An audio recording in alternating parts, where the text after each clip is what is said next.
ಎಲ್ಲರಿಗೂ ಶುಭ ಸಂಜೆ. ಇವತ್ತಿನ ಸಿಟಿ ಸ್ಕ್ರಿಪ್ಟ್ಸ್ ಸಾಹಿತ್ಯ ಸಂಧಿಗೆ ಎಲ್ಲರಿಗೂ ಸ್ವಾಗತ. ಸಿಟಿ ಸ್ಕ್ರಿಪ್ಟ್ಸ್ ಕೇಳಿಸ್ಬೇಕು. ಸಿಟಿ ಸ್ಕ್ರಿಪ್ಟ್ಸ್ ಬಂದು IHS ವರ್ಲ್ಡ್ ಲ್ಯಾಬ್ ಮತ್ತೆ IHS ಲೈಬ್ರರಿ ನಡೆಸುವ ಪ್ರತಿ ತಿಂಗಳು ಮತ್ತೆ ವಾರ್ಷಿಕ ಸಾಹಿತ್ಯ ಸಂತೆ ತರ ನಡೆಯುತ್ತೆ. ಇದರ ಮೊದಲನೇ ಬಾರಿಗೆ doing it in Kannada and ಶುರು ಮಾಡ್ತಿದ್ದು ತೇಜಸ್ವಿ ಅವರ ಸಾಹಿತ್ಯದೊಂದಿಗೆ. ಹೀಗೆ ಯೋಚನೆ ಮಾಡ್ಬೇಕಾದ್ರೆ ಯಾರ ಬಗ್ಗೆ ಮಾಡಬೇಕು, ಮೊದಲನೇ ಸರಿ ಕನ್ನಡ ಮಾಡ್ತೀವಿ ಅಂತ ಹೇಳಿ ಮೊದಲನೇ ಹೆಸರು ಆಗಿ Tejasvi. Because he is a disruptor of a sort when it comes to Kannada literature and also friendship. So ಇವತ್ತಿನ ಸಂಜೆಯ ಡಿಸ್ಕಷನ್ ಅಲ್ಲಿ ಇರೋರು ನಮ್ಮ ಜೊತೆಗೆ ಆನ್ಲೈನ್ ಅಲ್ಲಿ ಇದ್ದಾರೆ ಪ್ರದೀಪ್ ಕೆಂಜಿಗೆ, ಶ್ರೀ ಪ್ರದೀಪ್ ಕೆಂಜಿಗೆ ಅವರು, ಶ್ರೀ ಸತ್ಯನಾರಾಯಣ ಅವರು. ಇಲ್ಲಿ ನಮ್ಮೊಂದಿಗಿದ್ದಾರೆ ಪುಟ್ಟ ಹೊನ್ನೇಗೌಡರು ಮತ್ತೆ ಶ್ರೀ ಕಾರ್ತಿಕ್ ಸರ್ಗಳು ನಿರೂಪಣೆಯಲ್ಲಿ. ಸಣ್ಣ ಪರಿಚಯ.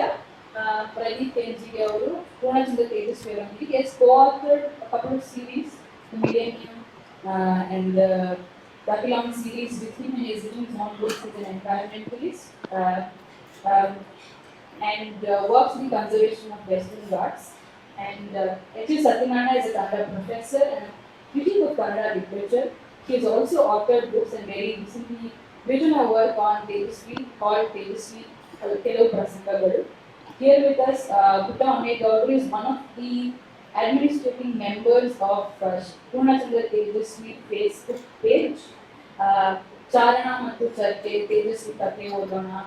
Through these initiatives, they are trying to popularize Tejasvi's writings and philosophy.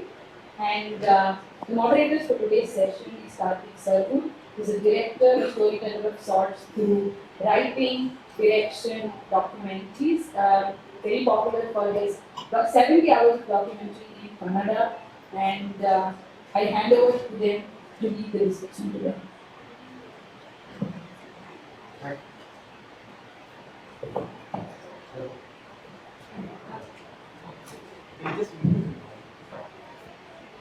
Thank you, Kripita.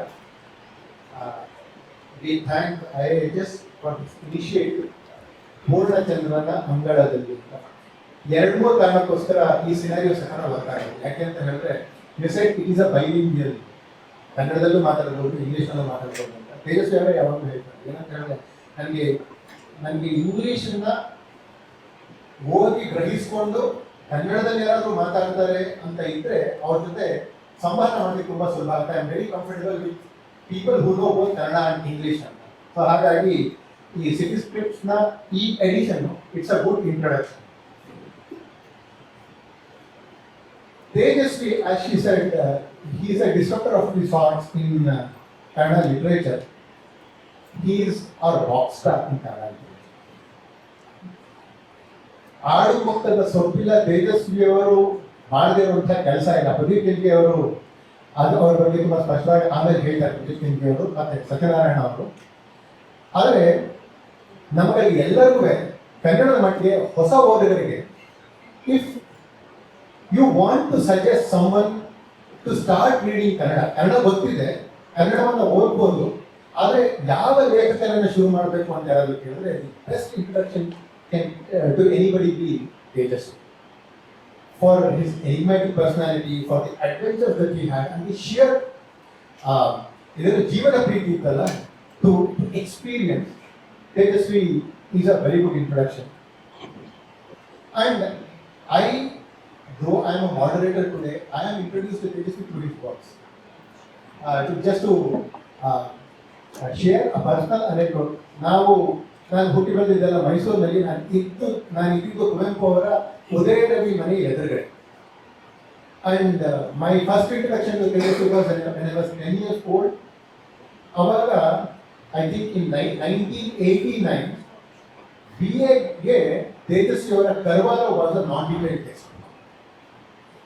And I was a 10-year-old boy studying in 4th standard, and I had a cousin who we had come to Bangalore to attend a function, and he wanted to engage all of us, the youngsters. So he started telling us the story about Karwal. 10 ವರ್ಷದ ಮಕ್ಕಳಿಗೆ ಮುಂದಿನ 1 ಗಂಟೆಯ ಕಾಲ ಅವರು ಹಾವು ಓದಿಯ ಬಗ್ಗೆ ಕಥೆ ಹೇಳ್ತಾ ಇದ್ರು ಅಂತ ಹೇಳಿ ಎಷ್ಟು ಅದ್ಭುತವಾಗಿತ್ತು ಅಂದರೆ ಮೇ ಬಿ ಆ ಸಮ್ಮರಲ್ಲೇ I went back, I requested my mother. ಆವಾಗ ವಿಶ್ವಕರ್ಮ ಸಮ್ಮೇಳನದವರು ತೇಜಸ್ವಿಯವರ ಕರ್ವಾಲ ಎಡಿಷನ್ ಕೂಡ ತಂದಿತ್ತು ಅವರು. ಅದನ್ನ ಓದಿ ಅದಾದ ಒಂದು 2-3 ವರ್ಷಕ್ಕೆ ತೇಜಸ್ವಿಯವರನ್ನ ಹುಡುಕೊಂಡು ಉದಯರವಿಗೆ ಹೋಗಿ ಕೈ ಅಡ್ಡ ಹಾಕಿ ಸರ್ ಹೇಗಾದ್ರೂ ಮಾಡಿ ಕರ್ವಾಲನ್ನು ಮೀಟ್ ಮಾಡಿಸಿ ಅಂತ ಕೇಳೋದು. That is my personal connect to Tejasvi. ಅದಾದ್ಮೇಲೆ ತೇಜಸ್ವಿಯವರ ಎಲ್ಲಾ ಕೃತಿಗಳನ್ನು ಕನಿಷ್ಠ ಒಂದು 3-4 ಸರ್ತಿ ಓದುವಂತ ಕುತೂಹಲವನ್ನು ತೇಜಸ್ವಿಯವರು ಉಳಿಸಿದ್ದಾರೆ. ಆ ಕುತೂಹಲವನ್ನು ನಾನು ಉಳಿಸ್ಕೊಂಡಿದ್ದೀನಿ. ಸೊ ಆ ಇಂಟ್ರಡಕ್ಷನ್ ಕೊಡುತ್ತ ನಾವುಗಳೆಲ್ಲರೂ ತೇಜಸ್ವಿಯವರ ಓದುಗರಾಗಿದ್ದೇವೆ.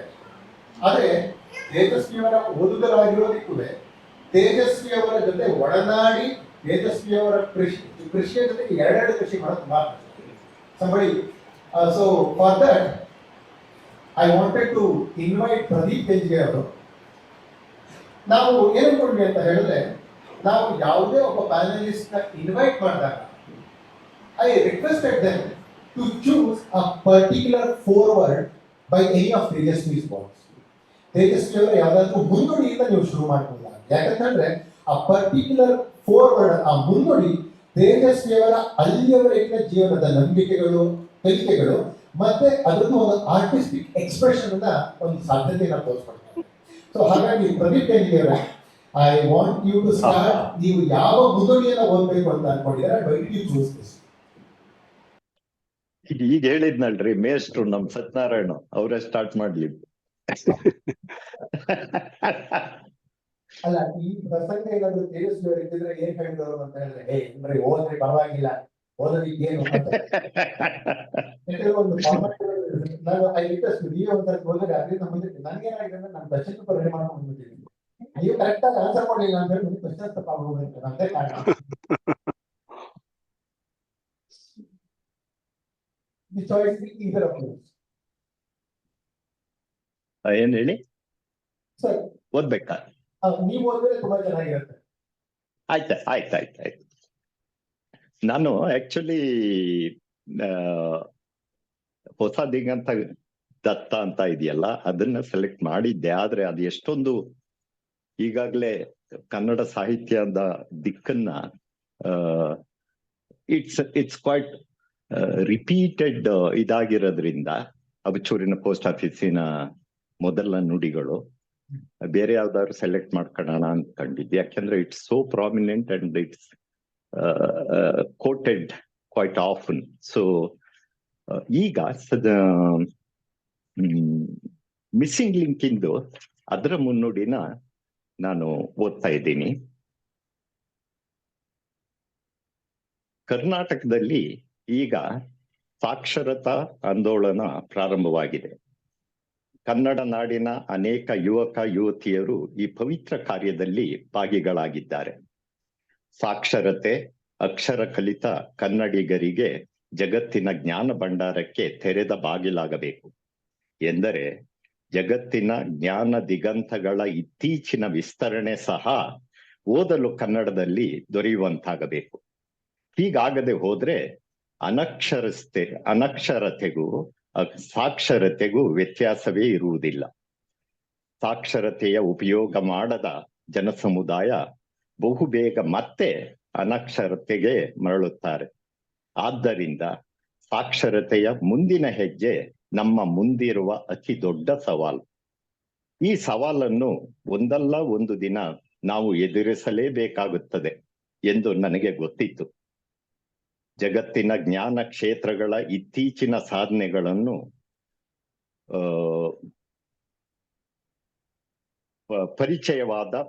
ವರ್ಣಮಾಲೆಗೆ ಪರಿಚಯವಾದ ಮೊದಲನೇ ಅಥವಾ ಎರಡನೇ ಪೀಳಿಗೆಗೂ ಸಹ ತಿಳಿಯುವಂತೆ ಹೇಳುವ ಸವಾಲು ಇದು. ಗೆಳೆಯರೊಡನೆ, ಓದುಗರೊಡನೆ, ಮಕ್ಕಳೊಡನೆ ಮಾತನಾಡಿದಾಗೆಲ್ಲ ನಾನು ಓದಿ ತಿಳಿದಿದ್ದನ್ನು ವಿವರಿಸುತ್ತಾ, ಅರ್ಥೈಸುತ್ತಾ, ಪೂರ್ವ ಸಿದ್ಧತೆಗಳು ಯಾವೂ ಇಲ್ಲದವರಿಗೆ ಈ ಜ್ಞಾನವನ್ನು ತಲುಪಿಸುವ ಭಾಷೆ ಮತ್ತು ಕ್ಷಿಪ್ರ ವಿಧಾನಗಳಿಗೆ ಹುಡುಕಾಟ ನಡೆಸುತ್ತಲೇ ಇದ್ದೆ. ಅತಿ ಸೂಕ್ಷ್ಮ ಕಲ್ಪನೆಗಳನ್ನು, ಆಲೋಚನೆಗಳನ್ನು ಜೀವನ ಸಂದರ್ಭದಲ್ಲಿ ಹೇಳಿದಾಗ ಅಥವಾ ಚರ್ಚಿಸಿದಾಗ ಪಕ್ಕನೆ ಅವುಗಳಲ್ಲಿ ಪ್ರಾಣ ಸಂಚಾರವಾಗಿ ಕೇಳಿದವರಿಗೆ ಕೂಡಲೇ ಹೃದ್ಗತವಾಗುವುದನ್ನು ನೋಡಿದ್ದೇನೆ. ಆದರೆ ಬರೆಯುವಾಗ ನಮಗೆ ಓದುಗರ ಜೀವನ ಸಂದರ್ಭಗಳ ಅರಿವಿನ ಅನುಕೂಲ ಇರುವುದಿಲ್ಲ. ಆದ್ದರಿಂದ ಈ ಜ್ಞಾನವನ್ನು ತಲುಪಿಸಲು ಅದು ರೂಪುಗೊಂಡಾಗಿನ ಚಾರಿತ್ರಿಕ ಹಾಗೂ ಸಾಮಾಜಿಕ ಸಂದರ್ಭಗಳೊಂದಿಗೆ ಸೇರಿಸಿ ಕತೆ ಕಾದಂಬರಿಯಂತೆ ಹೇಳುವ ಪ್ರಯೋಗ ಮಾಡಿದ್ದೇನೆ. ಇದರೊಡನೆ ಪತ್ರಿಕೆಗಳಿಗೆ ಬರೆಯಬೇಕಾಗಿ ಬಂದುದು ನನ್ನ ಬರವಣಿಗೆಯ ಮೇಲೆ ಪ್ರಭಾವ ಬೀರಿ ಅದನ್ನು ಕೊಂಡು ಓದುವ ನೂರಾರು ಬಗೆಯ ಜನಗಳನ್ನು ಅವರವರ ಅಭಿರುಚಿಗಳ ಮುಖಾಂತರವೇ ಹಿಡಿದು ಓದಿಸಿಕೊಂಡು ಹೋಗಬೇಕಾದ ಗದ್ಯವನ್ನು ನಾನು ರೂಪಿಸಿಕೊಳ್ಳಬೇಕಾಗಿತ್ತು. ಈ ದಿಕ್ಕಿನಲ್ಲಿ ನಾನು ಮಾಡಿದ ಪ್ರಯೋಗ ಮತ್ತು ಪ್ರಯತ್ನಗಳಲ್ಲಿ ಮಿಸ್ಸಿಂಗ್ ಲಿಂಕ್ ಕೃತಿ ಒಂದು. ಕನ್ನಡಿಗರು ಈವರೆಗೆ ನನ್ನ ಯೋಗ್ಯತೆಗೆ ಮೀರಿದ ಆದರ ಅಭಿಮಾನಗಳನ್ನು ನೆನೆದರೆ ನಾನು ಹಿಂದಿರುಗಿಸುತ್ತಿರುವುದು ಏನೂ ಅಲ್ಲವೆನ್ನಿಸುತ್ತದೆ. ಕನ್ನಡದಲ್ಲಿ ಏನೂ ಇಲ್ಲ, ಇರುವುದೆಲ್ಲ ಬೂಸ ಎನ್ನುವವರು, ಕನ್ನಡದಲ್ಲಿ ಸರ್ವ ಸಮಸ್ತವೂ ಇದೆ ಎನ್ನುವವರು ಕೊಂಚ ವಿವೇಕ ತೋರಿ ಮೌನ ವಹಿಸಿದರೆ ನಮ್ಮ ಮುಂದಿರುವ ಅಗಾಧ ರಚನಾತ್ಮಕ ಜವಾಬ್ದಾರಿಗಳನ್ನು ನಿರ್ವಹಿಸಲು ತುಂಬಾ ಅನುಕೂಲವಾಗುತ್ತದೆ. ಕನ್ನಡ ಭಾಷೆಯ ಏಳಿಗೆಗೂ ಅಪಾರ ಸಹಾಯವಾಗುತ್ತದೆ. ನನಗೆ ಇವರು ಕಾರ್ತಿಕ್ ಅವರು ಯಾವ್ದಾದ್ರು ಪರಿಚಯ ಲೇಖಕರ ನುಡಿ ಓದಿ ಅಂತ ಹೇಳಿದಾಗ ನಾನು ಇದ್ರ ಬಗ್ಗೆ ಹೆಚ್ಚಿಗೆ ಗಮನ ಕೊಟ್ಟಿರ್ಲಿಲ್ಲ. ಆದ್ರೆ ಎಲ್ಲವನ್ನು ಒಂದ್ಸರಿ ನೋಡೋಣ ಅಂತ ಹೇಳಿ ಎಲ್ಲಾ ಪುಸ್ತಕದ ಮುನ್ನುಡಿಗಳನ್ನು ನೋಡ್ತಾ ಹೋದಾಗ ತೇಜಸ್ವಿಗೆ ಇದ್ದಿದ್ದು ನನಗೆ ಗೊತ್ತಿರೋ ವಿಚಾರವನ್ನ ಹೇಗೆ ನಾನು ಇನ್ನೊಬ್ಬನಿಗೆ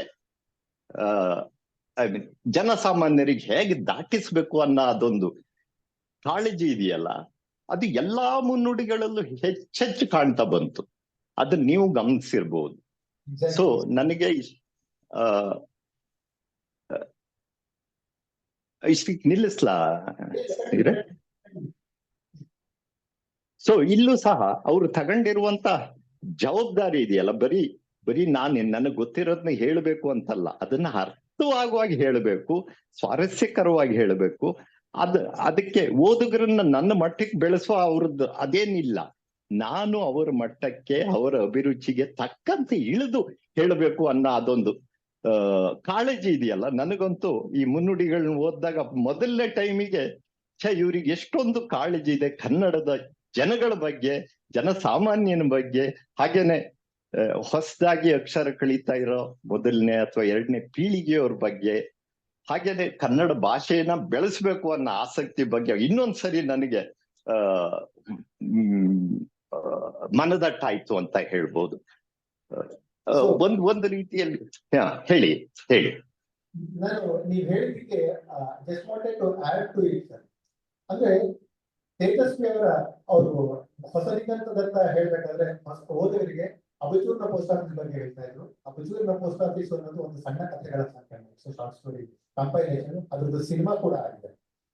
ಈಗ ಮಿಸ್ಸಿಂಗ್ ಲಿಂಕ್ ಅಂತ ಏನ್ ಹೇಳಿದಾರೋ ವೈಜ್ಞಾನಿಕ ಬರವಣಿಗೆ, ಸೈಂಟಿಫಿಕ್ ಆರ್ಟಿಕಲ್ಸ್ ನ ತುಂಬಾ ಚೆನ್ನಾಗಿ ಸ್ವಾರಸ್ಯಕರವಾಗಿ ಕನ್ನಡದ ಮಟ್ಟಿಗೆ ಬಂದಿರುವಂತಹ ಅದ್ಭುತವಾಗಿರುತ್ತದೆ.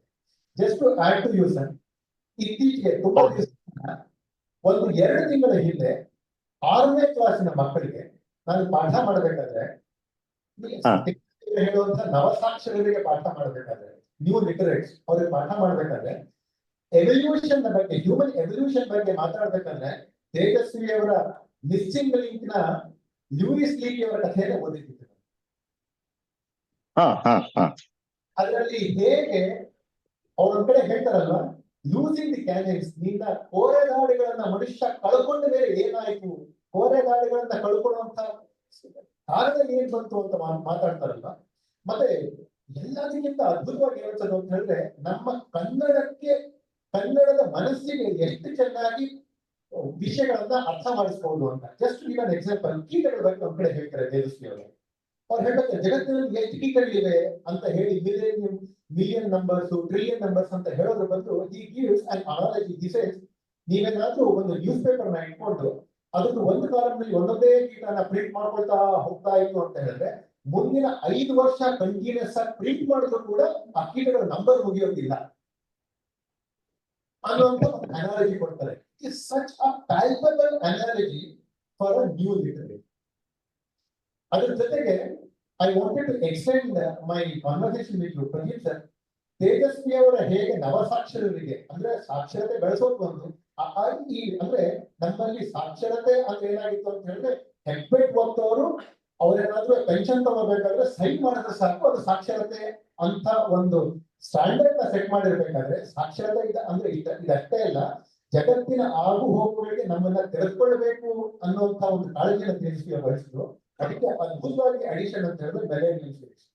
ಸರ್ ಇವತ್ತು ಬೆಂಜೆ ವಾಚಿಂಗ್ ಬಗ್ಗೆ ನಾವು ನೋಡ್ತೀವಿ, ನೆಟ್ಫ್ಲಿಕ್ಸ್ ಅಲ್ಲಿ ಬೆಂಜೆ ವಾಚಿಂಗ್ ಮಾಡ್ತೀವಿ 10 hours 12 hours ಅಂತ.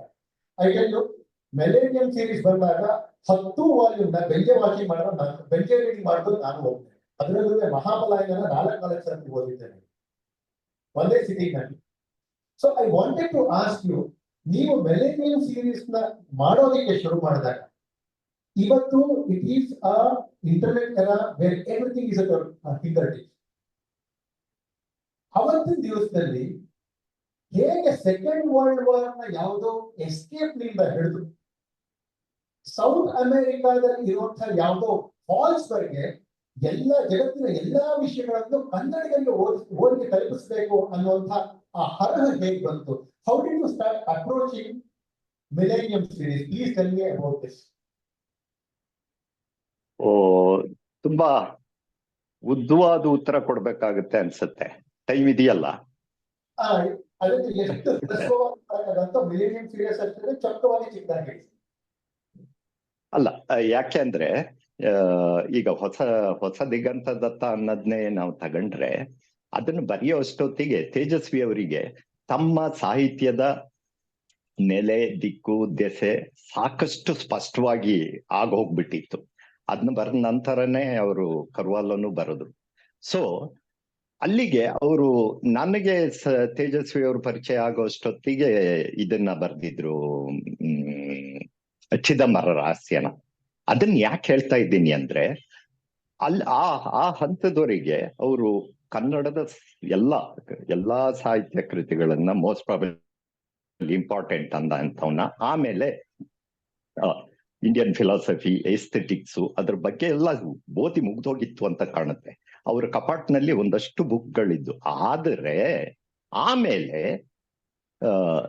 ನನ್ನ ಪರಿಚಯ ಆದ್ಮೇಲೆ ಹೆಚ್ಚಿನ ಸರಿ ಅವ್ರ ಸಾಹಿತ್ಯ ಕೃತಿಗಳನ್ನ ಓದಿದ್ದು ನನಗೆ ಅಷ್ಟೊಂದು ಜ್ಞಾಪಕದಲ್ಲಿಲ್ಲ. ನನಗೆ ಗೊತ್ತಿರೋ ಹಾಗೆ ನಾನು ಅವರಿಗೆ ಮಾರ್ಕ್ವೆಸ್ ನ ಇದೊಂದು ತಂದು ಕೊಟ್ಟಿದ್ದೆ, 100 Years of Solitude.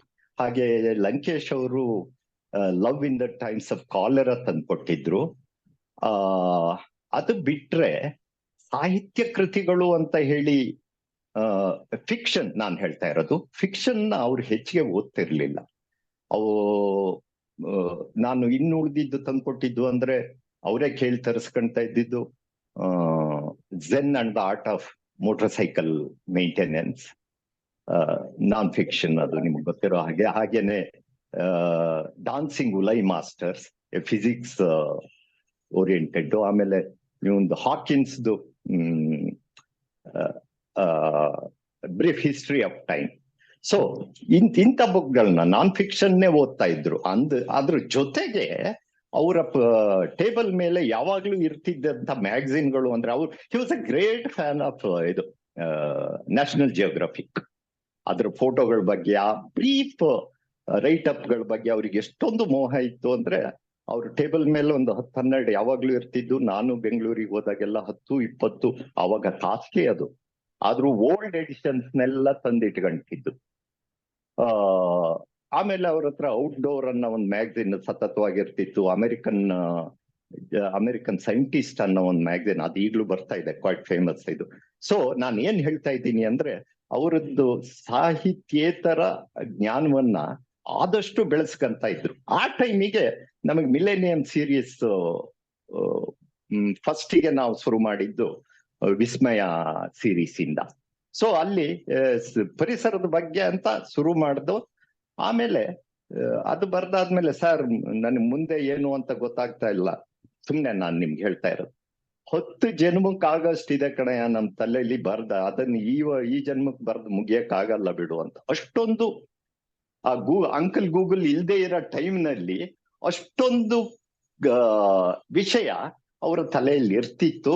ಆಮೇಲೆ ಅದನ್ನ ಕೃತಿಯಾಗಿ, ಸೊ ಆ ಹಿನ್ನೆಲೆಯಲ್ಲಿ ಮಿಲೇನಿಯಂ ಸೀರೀಸು ಹೇಳೋದ್ ನಮಗ್ ತುಂಬಾ ಸುಲಭ ಆಯ್ತು.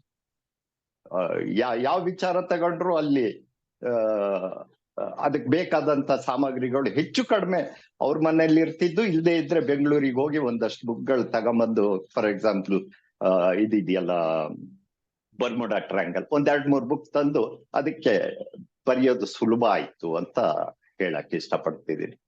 ಬಟ್ ನಿಮ್ಮ ಮಿಲೇನಿಯಂ ಸೀರೀಸ್ ನ ಇನಿಷಿಯೇಟಿವ್ ಇದೆಯಲ್ಲ ಸರ್, ಅಲ್ಲಿವರೆಗೆ ಕನ್ನಡದ ಫಿಕ್ಷನ್ಸ್ ನ ಓದಿದಂತಹ ಜನಗಳಿಗೆ ನಾನ್ ಫಿಕ್ಷನ್ ಅಷ್ಟೇ ಸ್ವಾರಸ್ಯಕರವಾಗಿದೆ ಅಂತ ತೋರಿಸ್ಕೊಟ್ಟಿದ್ದೀವಿ. And we should be ever thankful to you for this effort, especially Tejasvi ಅವರು. ಅವ್ರು ಹೇಳಿದ್ರೆ 10 ಜನ್ಮಕ್ಕಾದ್ರೂ ಸಾಕಾಗಲ್ಲ ಅಂತ.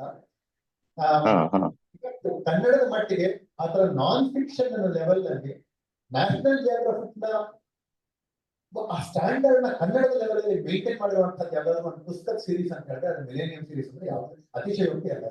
There is no exaggeration about it. Next,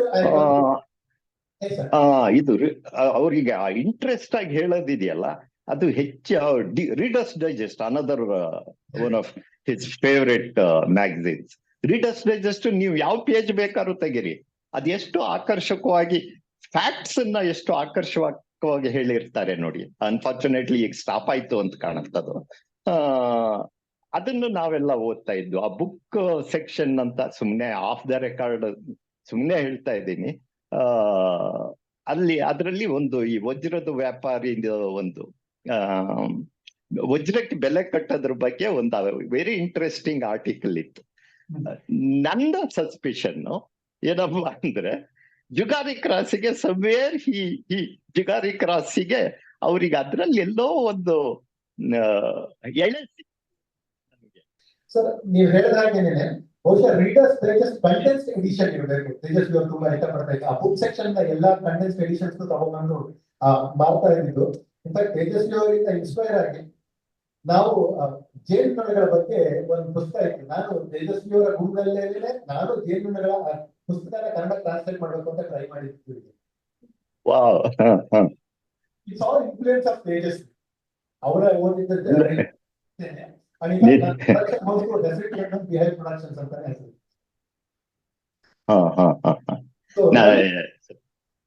ಸುಮ್ಮನೆ ಹೇಳ್ತಾ ಇದ್ದೀನಿ.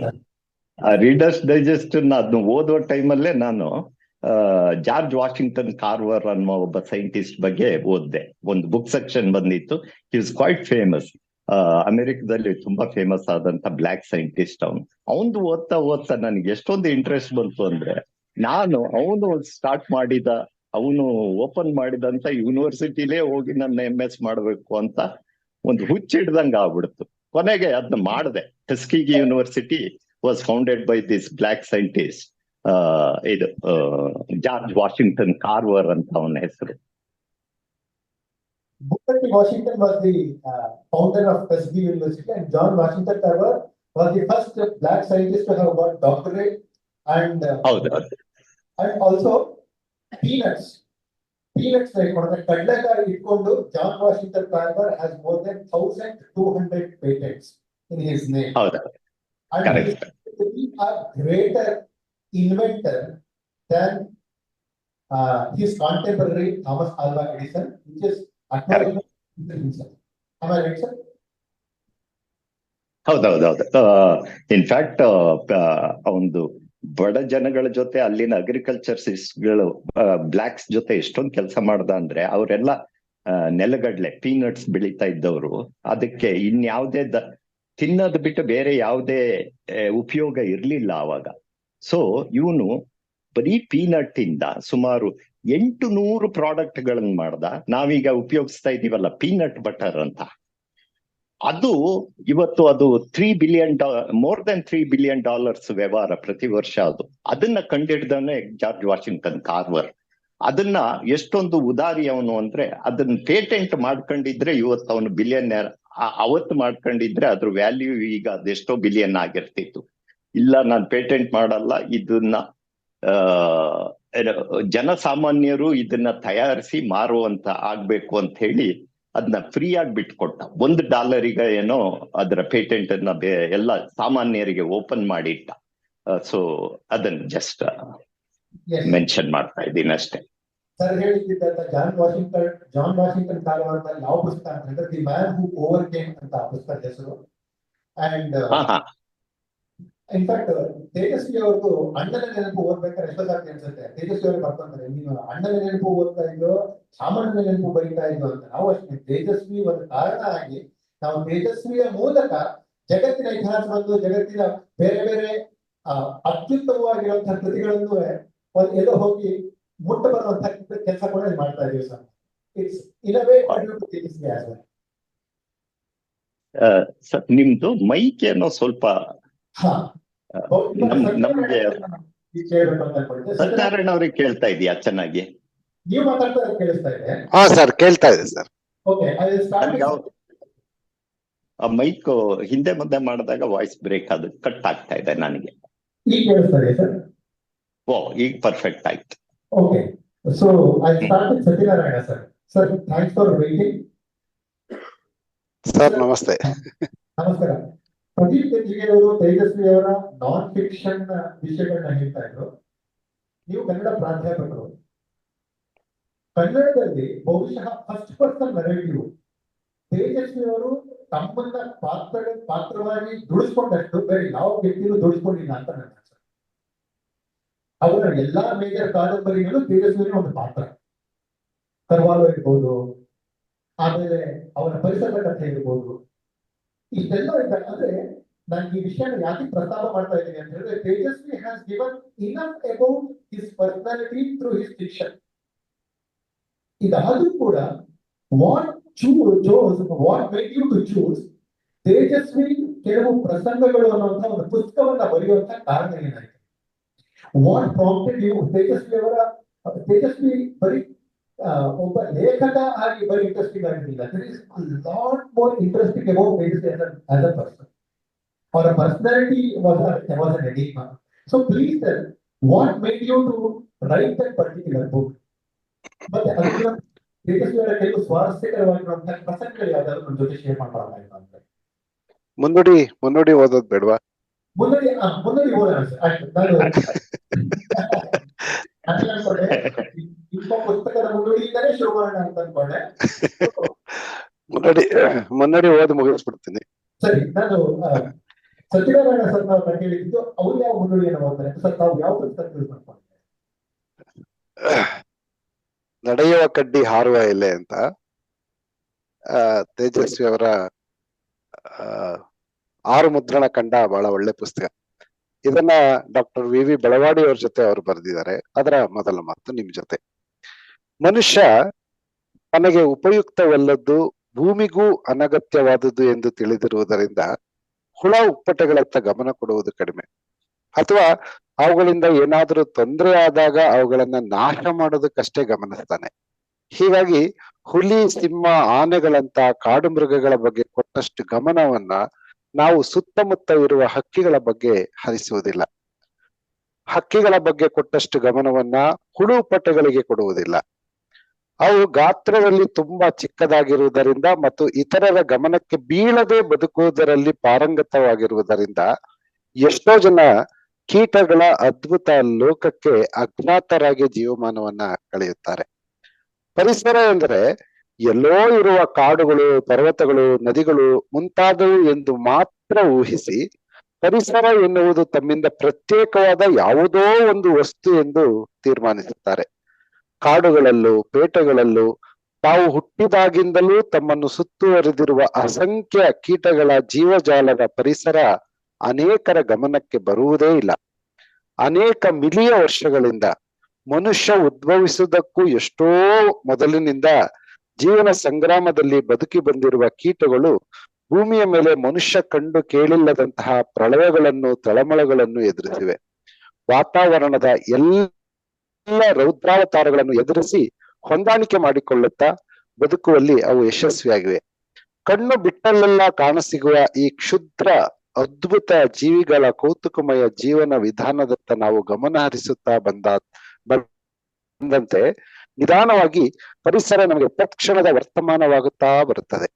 ಈ ಪುಸ್ತಕದ ಕಥೆಗಳು ಓದುಗರಿಗೆ ಈ ಪ್ರಯತ್ನದಲ್ಲಿ ಸಹಾಯ ಮಾಡಲಿ, ನಮ್ಮೆಲ್ಲರನ್ನು ಒಳಗೊಂಡ ಜೀವಜಾಲದ ವಿಶ್ವರೂಪ ಅರಿಯುವತ್ತ ಅವರು ಸಾಗಲಿ ಎಂಬುದು ನಮ್ಮ ಹಾರೈಕೆ ಅಂತೇಳಿ ತೇಜಸ್ವಿ ಮತ್ತು ಡಾಕ್ಟರ್ ವಿ ವಿ ಬೆಳವಾಡಿಯವರು ಕೀಟ ಜಗತ್ತಿಗೆ ಕನ್ನಡದ ಓದುಗರನ್ನ ಸೆಳೆದು ಅವರ ಅರಿವನ್ನ ವಿಸ್ತರಿಸೋದಕ್ಕೆ ಮಾಡಿದ ಒಂದು ಪ್ರಯತ್ನ ನನಗೆ ತುಂಬಾ ಇಷ್ಟ. ಆ ಕಾರಣಕ್ಕಾಗಿ ನಿಮ್ ಜೊತೆ ಓದ್ಕೊಂಡೆ. ಕಾರ್ತಿಕ್ ಸರ್, ನೀವು ಕೇಳಿದ ಪ್ರಶ್ನೆ, ತೇಜಸ್ವಿ ಕೆಲವು ಪ್ರಸಂಗಗಳು ಕೃತಿಯ ಹಿಂದಿನ ಪ್ರೇರಣೆ ಅಂತ ಹೇಳಿ. ಕನ್ನಡದಲ್ಲಿ ಲೆಜೆಂಡರಿ ಆದ ಸೆಲೆಬ್ರಿಟೀಸ್ ನಮ್ಮ ಕಾಲದಲ್ಲಿ ಬಹಳ ಅಪರೂಪದಲ್ಲಿ ಅಪರೂಪ. ಅದರಲ್ಲಿ ನೀವು ಗಮನಿಸಿದ ಹಾಗೆ, ಪ್ರದೀಪ್ ಕೆಂಜ್ಗೆ ಸರ್ ಹೇಳಿದ ಹಾಗೆ, ನೀವು PUC ಅಲ್ಲಿ ಇದ್ದಾಗ ಕರವಾಲ ಓದಿದ್ದನ್ನ ನೆನ್ಪು ಮಾಡ್ಕೊಂಡ್ರಿ ಅಲ್ಲ, ಆಗ ಹೆಚ್ಚು ಕಡಿಮೆ 10 ವರ್ಷ ಅದು ಟೆಕ್ಸ್ಟ್ ಆಗಿತ್ತು. ಒಂದ್ ವರ್ಷಕ್ಕೆ ನಮ್ ರಾಜ್ಯದಲ್ಲಿ 3.5 ರಿಂದ 4 ಲಕ್ಷ, ಈಗ 6 ಲಕ್ಷ ವಿದ್ಯಾರ್ಥಿಗಳು ಕನ್ನಡ ಎಕ್ಸಾಮ್ PUC ಅಲ್ಲಿ ಬರೀತಾರೆ ಅಂದ್ರೆ ಅವ್ರ ಅಷ್ಟು ಜನ 10 ವರ್ಷ, ಒಂದ್ ವರ್ಷಕ್ಕೆ 6 ಲಕ್ಷದ ಹಾಗೆ ತೇಜಸ್ವಿಯನ್ನ ಕರವಾಲವನ್ನ ಓದ್ಕೊಂಡು ಬಂದಂತಹ ಒಂದು ತಲೆಮಾರು ಏನಿದೆ, ಅವರು ತಮ್ಮನ್ನ ಓದಿಗೆ ತೆರೆದುಕೊಂಡಿದ್ದೆ ತೇಜಸ್ವಿಯಿಂದ ಅಂತ. ತೇಜಸ್ವಿಯವರ ಕರವಾಲ ಮೂಲಕ ಆ ತೇಜಸ್ವಿ ಸಾಹಿತ್ಯದ ಕಡೆಗೆ ಆಕರ್ಷಿತರಾದ್ರು ಅನ್ನೋದನ್ನ ನಾವು ಗಮನಿಸ್ತಾ ಇದೀವಲ್ಲ. ಅಲ್ಲಿಂದ ಇವತ್ತಿಗೂ ಕೂಡ ನಾನು ಪದೇ ಪದೇ ಹೇಳ್ತಾ ಇರ್ತೀನಿ, ನಮ್ಮ ಈ ಪ್ರಸ್ತುತದಲ್ಲೂ ಕೂಡ ತೇಜಸ್ವಿ ಅವರಷ್ಟು ಅಯಸ್ಕಾಂತೀಯ ಗುಣದ ಬರಹಗಾರ, ಅದು ಹೊಸ ತಲೆಮಾರಿನ ಓದುಗರನ್ನ ಹಿಡಿದಿಟ್ಕೊಂಡಿರೋದು ಬಹಳ ಅಪರೂಪದಲ್ಲಿ ಅಪರೂಪ ಅಂತ ಹೇಳಿ. ಅಂತಹ ಒಬ್ಬ ಲೇಖಕನ ಸುತ್ತ ಇರ್ತಕ್ಕಂಥ ಕಥೆಗಳಿದೆಯಲ್ಲ, ಅದು ಪ್ರದೀಪ್ ಕೆಂಜಿಗೆ ಅವ್ರಿಗೆ ಗೊತ್ತಿದೆ. ನಾನು ಹಲವನ್ನ ಓದಿ ಕೇಳಿದ್ದೆ, ಕೆಲವನ್ನ ನೋಡಿದ್ದೆ, ಕೆಲವರ ಅನುಭವಗಳನ್ನ ಕೇಳಿದ್ದೆ. ಇದನ್ನೆಲ್ಲ ಕೇಳ್ತಾ ಅರೆ ಎಷ್ಟೊಂದು ಒಬ್ಬ ಲೇಖಕನ ಸುತ್ತ, ಲೇಖಕ ಬರೆದ ಕಥೆಗಳು ಕೃತಿಗಳು ಒಂದ್ ಕಡೆಗೆ ಇರ್ಲಿ, ಆದ್ರೆ ಒಬ್ಬ ಲೇಖಕನ ಒಂದು ಫ್ರೀ ಸ್ಟೈಲ್ ಅನ್ನೋ ತರ, ಫ್ರೀ ಲ್ಯಾನ್ಸರ್ ಅನ್ಬೇಕು ಅದನ್ನ, ಆ ತರದ ಒಂದು ಜೀವನ ಕ್ರಮ ಇದೆಯಲ್ಲ, ಆ ಕ್ರಮದ ಸುತ್ತ ಇದ್ದ ಕಥೆಗಳು ಇಡೀ ನಮ್ ನಾಡಿನುದ್ದಕ್ಕೂ ತೇಜಸ್ವಿ ಹಂಗಂತೆ ಹಿಂಗಂತೆ ಅಂತ ಪುಸ್ತಕ ಓದದೇ ಇದ್ದವ್ರಿಗೂ ತೇಜಸ್ವಿಯವರ ವ್ಯಕ್ತಿತ್ವದ ಆ ತುಣುಕುಗಳು ಆ ಕಥೆಗಳ ರೂಪದಲ್ಲಿ ಹರಿತಾ ಇದ್ದಿದ್ದು. ಆಮೇಲೆ ಅದ್ರ ಬೇರೆ ಬೇರೆ ವಿಕೃತ ರೂಪಗಳು ಅಥವಾ ತಪ್ಪು ರೂಪಗಳ ಪ್ರಚಾರಕ್ಕೆ ಇದ್ದದ್ದನ್ನ ನಾನು ಗಮನಿಸಿ, ಇವೆಲ್ಲ ಈಗ ಲಭ್ಯ ಇರುವಾಗ್ಲೇನೆ ನಾವು ಅದನ್ನ ಒಂದ್ ಕಡೆ ಸಂಗ್ರಹಿಸಿ ಇಡೋದ್ರ ಮೂಲಕ, ಅಂದ್ರೆ ಅದ್ ನಾನ್ ಮಾಡಿರೋ ತುಂಬಾ ಚಿಕ್ಕ ಕೆಲಸ. ನಾನು ಅದ್ರಲ್ಲಿ ಹೇಳಿದ್ದೀನಿ, ತುಂಬಾ ಮುಂದುವರಿಸಬಹುದು. ಈ ತರದ ಎಷ್ಟು ಕಥೆಗಳನ್ನ ಬೇಕಾದ್ರೂ ಸಂಗ್ರಹಿಸಿ. ವಾಸ್ತವವಾಗಿ ನರೇಂದ್ರ ವೈ ದೇರ್ಲಾ ಅವರು ಆ ಪುಸ್ತಕ ಮುನ್ನುಡಿ ಬರೀತಾ ಹೇಳಿದ್ದಾರೆ, ಅವ್ರಿಗೆ ಆ ತರದೊಂದು ಆಸೆ ಇತ್ತು. ಯಾಕಂದ್ರೆ ಅವ್ರಿಗೆ ಇನ್ನೂ ಹೆಚ್ಚು ಘಟನೆಗಳು ಗೊತ್ತು, ಕೆಂಚಿಗೆ ಅವ್ರಿಗೆ ಇನ್ನಷ್ಟು ಘಟನೆಗಳು ಗೊತ್ತು. ಅವನ್ನೆಲ್ಲ ಸೇರಿಸಿ ಒಂದು ಪುಸ್ತಕ ಮಾಡೋದ್ರ ಮೂಲಕ ಬಹಳ ಮುಖ್ಯವಾದ ಪ್ರಯತ್ನ. ತೇಜಸ್ವಿ ಹೀಗಿದ್ರು ಅಂತ ಹೇಳೋ ಅಗತ್ಯನೇ ಇಲ್ಲ, ಯಾಕಂದ್ರೆ ನೀವು ಹೇಳೋದಾಗೆ ಅವರೇ ಪಾತ್ರವಾಗಿ ಬರೋದ್ರಿಂದ ಅವರ ಆಸಕ್ತಿ, ಅವ್ರ ಕಥನ ಕ್ರಮ ಎಲ್ಲದ್ರ ಮೂಲಕ ಅವ್ರ ವ್ಯಕ್ತಿತ್ವದ ಒಂದು ಪಾರ್ಶ್ವ ನಮಗೆ ಗೊತ್ತಾಗಿರುತ್ತೆ. ಆದ್ರೆ ಬೇರೆ ಬೇರೆ ಮಗ್ಗಲಿನ ಮೂಲಕ ತೇಜಸ್ವಿಯವನ್ನ ಈ ಕೃತಿಯ ಮೂಲಕ ಅವರ ಓದಿನ ಕಡೆಗೆ ಗಮನ ಸೆಳೀತಕ್ಕಂತ ಒಂದು ಪ್ರಯತ್ನ ನಾನ್ ಮಾಡಿದ್ದು. ಅದು ಏನಪ್ಪಾ ಅಂದ್ರೆ, ಶೇಕ್ಸ್ಪಿಯರ್ ಬಗ್ಗೆ ಎಷ್ಟು ಜಗದ್ವಿಖ್ಯಾತ ಲೇಖಕ, ಅವನ್ ಸುತ್ತ ಕೂಡ ಇಷ್ಟೊಂದು ಕಥೆಗಳಿಲ್ಲ. ನಮ್ಮಲ್ಲಿ ಕನ್ನಡದಲ್ಲಿ ಆ ತರದೊಂದು ಪರಂಪರೆ ಇದೆ. ಕೆಲವು ದಂತ ಕಥೆಗಳು, ಕುಮಾರವ್ಯಾಸ ಹಂಗಂತೆ, ಚಾಮರಸ ಹಿಂಗಂತೆ, ಹರಿಹರ ರಾಘವಾಂಕರು ಹಿಂಗೆಲ್ಲ ಹಲ್ಲು ಬಿಡಿಸಿದ್ರಂತೆ, ಹಲ್ಲು ಬಂತಂತೆ, ಅಂತೆ ಕಂತೆಗಳು, ಈ ನಮ್ ಭಾರತೀಯರ ಒಂದು ಜಾಯಮಾನ ಅದು. ಆದ್ರೆ ಅದು ಹಿಂದಿಂದ ಯಾವ್ದೋ ಕಥೆಗಳು ಕಾಲಾಂತರಗಳಲ್ಲಿ ನಾವು ನೋಡೋದು. ಆದ್ರೆ ನಮ್ಮ ಕಾಲದ ಒಬ್ಬ ಲೇಖಕನ ಸುತ್ತ ಇರೋ ಈ ಕಥೆಗಳನ್ನ ಕುರಿತು ಬರೀಬೇಕು ಅಂತ ಒಂದು ಆಸೆ ನನಗ್ ಬಂತು. ನಾನು ತೇಜಸ್ವಿಯವರ ಹತ್ತಿರದಿಂದ ಬಲ್ಲವನು, ಮತ್ತೆ ಅವ್ರ ಬಗ್ಗೆ PhD ಮಾಡೋದ್ರಿಂದ ತೇಜಸ್ವಿ ಬೇಂದ್ರೆ ಅಂದ್ರೆ ಬಹಳ ಇಷ್ಟ ನನಗೆ. ಹಾಗಾಗಿ ಈ ಕಥೆಗಳನ್ನೆಲ್ಲ ಯಾಕೆ ಬರಿಬಾರ್ದು ಒಂದ್ ಕಡೆ ಅಂತ ಅನ್ಸ್ದಾಗ 3 ದಿನದಲ್ಲಿ ಆ 75 ಕಥೆಗಳನ್ನ ಒಂದ್ ಕಡೆ ನಾನು ಬರೆದಿಟ್ಟೆ. ಅದನ್ನ ಒಂದು ಪುಸ್ತಕವಾಗಿ ತಂದೆ ಸರ್, ಅಷ್ಟೇನೆ. ಸರ್, ನೀವು ಹೇಳ್ತಾ ಇದ್ದು ತೇಜಸ್ವಿ ಎಷ್ಟು ಇನ್ಫ್ಲೂಯೆನ್ಸ್ ಮಾಡಿದ್ದಾರೆ ಅಂತ ಹೇಳಿದ್ರೆ, ಇನ್ಫ್ಯಾಕ್ಟ್ ನಾವುಗಳೆಲ್ಲರೂ ತೇಜಸ್ವಿ ಅವರ ಹೇರ್ ಸ್ಟೈಲ್ ಕೂಡ ಇಮಿಟೇಟ್ ಮಾಡಬೇಕು ಅಂತ ಟ್ರೈ ಮಾಡ್ತಾರೆ. ಹೌದು ಹೌದು. ಹೇಳ್ರಿ. ಸುಮ್ನೆ ಸುಮ್ನೆ ಒಂದು ಪ್ರಸಂಗ ಹೇಳ ನಿಮ್ಗೆ. ಹೇಳಿ ಹೇಳಿ ಸರ್. ಇದು ತಬರನ ಕತೆ ಶೂಟಿಂಗಿಗೆ, ತಬರನ ಕತೆ ಮೂವಿ ಮೊದ್ಲು ಅವರ ಅದಕ್ಕೆ ಬೇಕಾದಂತ ಆಕ್ಟರ್ ಬೇಕಿತ್ತಲ್ಲ. ಫಸ್ಟಿಗೆ ಇವ್ರನ್ನ ನಾವು ಕುದುರೆಮುಖಕ್ಕೆ ಹೋಗ್ಬಿಟ್ಟು ನಾಸಿರುದ್ದೀನ್ ಶಾ ಮತ್ತೆ ಗುಲ್ಜಾರ್ ಬಂದಿದ್ರು ಕುದುರೆಮುಖಕ್ಕೆ. ಯಾವ ಮೂವಿ ಮಾಸುಮ್ಮ ಯಾವ್ದು ಶೂಟಿಂಗಿಗೆ. ಸೊ ಗಿರೀಶ್ ಕಾಸರವಳ್ಳಿಗೆ ಇವರು ಒಪ್ಕೊಂಡಿದ್ರು, ಯಾರು ನಸಿರುದ್ದೀನ್ ಶಾ, ಈ ತಬರನ್ ಪಾಠ ನಾನ್ ಮಾಡ್ತೀನಿ ಅಂತ. ನಾವು 3 ಜನನು ಹೋಗಿದ್ದು, ಗಿರೀಶ್ ಕಾಸರವಳ್ಳಿ ಮತ್ತೆ ನಾನು ಮತ್ತೆ ತೇಜಸ್ವಿ ಅವರು. ನಾವು ಹೋಗಿ ಅಲ್ಲಿ ಕಾಯ್ತಾ ಇದ್ದು, ನಾಸಿರುದ್ದೀನ್ ಶಾ ಇದನ್ನ ಟೆನ್ನಿಸ್ ಆಡ್ಕೊಂಡ್ಬಿಟ್ಟು ಜಿಮ್ ಮಾಡಿ ಟೆನ್ನಿಸ್ ಆಡ್ಕೊಂಡು ಬಂದ್ರು. He was looking so handsome, ನನಗಿನ್ನೂ ಕಣ್ಣಿಗೆ ಕಟ್ಟದಂಗಿದೆ. ಇರ್ಲಿ,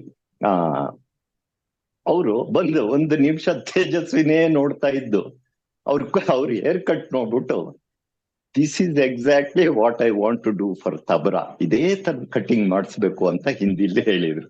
ಸುಮ್ನೆ ನೀವು ಜ್ಞಾಪಿಸಿದ್ದಕ್ಕೆ ಹೇಳ್ತಾ ಇದ್ದೀನಿ ಅಷ್ಟೇ. ಸರ್ ಅಷ್ಟೇ ಅಲ್ಲ ಸರ್, ನಾವು ಅಂದ್ರೆ ನಾನು ಸಿನಿಮಾ ಕ್ಷೇತ್ರದಲ್ಲಿ ಕೆಲಸ ಮಾಡ್ತಾ ಇರೋದ್ರಿಂದ ನಮಗೆ ತುಂಬಾ ದೊಡ್ಡ ಟೆಂಪ್ಟೇಷನ್ ಏನಾದ್ರು ಇತ್ತು ಅಂತ ಹೇಳಿದ್ರೆ ತೇಜಸ್ವಿ ಕೃತಿಗಳು. ಕೃಷ್ಣೇಗೌಡನ ಆನೆ ಮಾಡಬೇಕು ಅಂತ ಸುಮಾರು 10 ಜನ ಡೈರೆಕ್ಟರ್ಸ್ ಟ್ರೈ ಮಾಡ್ತಾ ಇದ್ದಾರೆ. ಯುಗಾರಿ ಕ್ರಾಸ್ ಮಾಡ್ಬೇಕು ಅಂತ ಕನಿಷ್ಠ 10 ಜನ ಡೈರೆಕ್ಟರ್ಸ್ ಟ್ರೈ ಮಾಡ್ತಾ ಇದ್ದಾರೆ.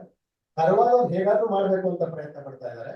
ಎಲ್ಲ ಪ್ರಯತ್ನಗಳಾಗಿ ಉಳಿದಿದೆ. ಇತ್ತೀಚೆಗೆ ಬಹುಶಃ ಕನ್ನಡದಲ್ಲಿ ತೇಜಸ್ವಿ ಅವರ ಅಬಜೂರ್ನ ಪೋಸ್ಟ್ ಆಫೀಸು, ಹುಬಿ ಮತ್ತು ಇಯಾಲ, ತಬರನ ಕತೆ ಮತ್ತೆ ಇತ್ತೀಚಿನ ನೇರಡದಲ್ಲಿ ಪುಸ್ತಕ, ಇಷ್ಟು ಸಿನಿಮಾಗಳು ತೇಜಸ್ವಿಯವರ ಸಿನಿಮಾಗಳ ಪ್ರತಿಯಿಂದ ಬಂದಂತಹ ಸಿನಿಮಾಗಳು. ಅವ್ರ ಕಡೆ ಹೇಳ್ತಾರೆ, ನನ್ನ ಸಿನಿಮಾಗಳ ನಾನು ಕಥೆಗಳನ್ನ ಬೇಕಾದ್ರೆ ಕ್ಯಾಬ್ರೆ ಹಾಕಾದ್ರು ಪಾಪ್ಯುಲರ್ ಮಾಡ್ರಿಯಾ, ಅದನ್ನ ನೀವು ಅವಾರ್ಡ್ ಸಿನಿಮಾ ಮಾಡ್ಬೇಡಿ ಅಂತ ಹೇಳ್ತಾರೆ. That is the adventurism Tejasvi had towards the audience. ಅಂದ್ರೆ ಆಡಿಯನ್ಸ್ ನ ಪಲ್ಸ್ ನ, ಅಂದ್ರೆ ಅವರ ಓದುಗರ ಪಲ್ಸ್ ನ ಕರೆಕ್ಟ್ ಆಗಿ ಹಿಡಿಯೋದಕ್ಕೆ ಅನ್ನೋದು ತಾಕತ್ತಿರೋ ತೇಜಸ್ವಿ ಅವ್ರಿಗೆ ಅಂತ ಅನ್ಸುತ್ತೆ. ಕಾರ್ತಿಕ್ ಕಿರುಗೂರ್ನ ಗಯ್ಯಾಳಿಗಳು ಮರೆಯಾಗಿಲ್ಲ, ಅದು ಇದೆ. 5 ಕೃತಿಗಳು. ಹೌದು.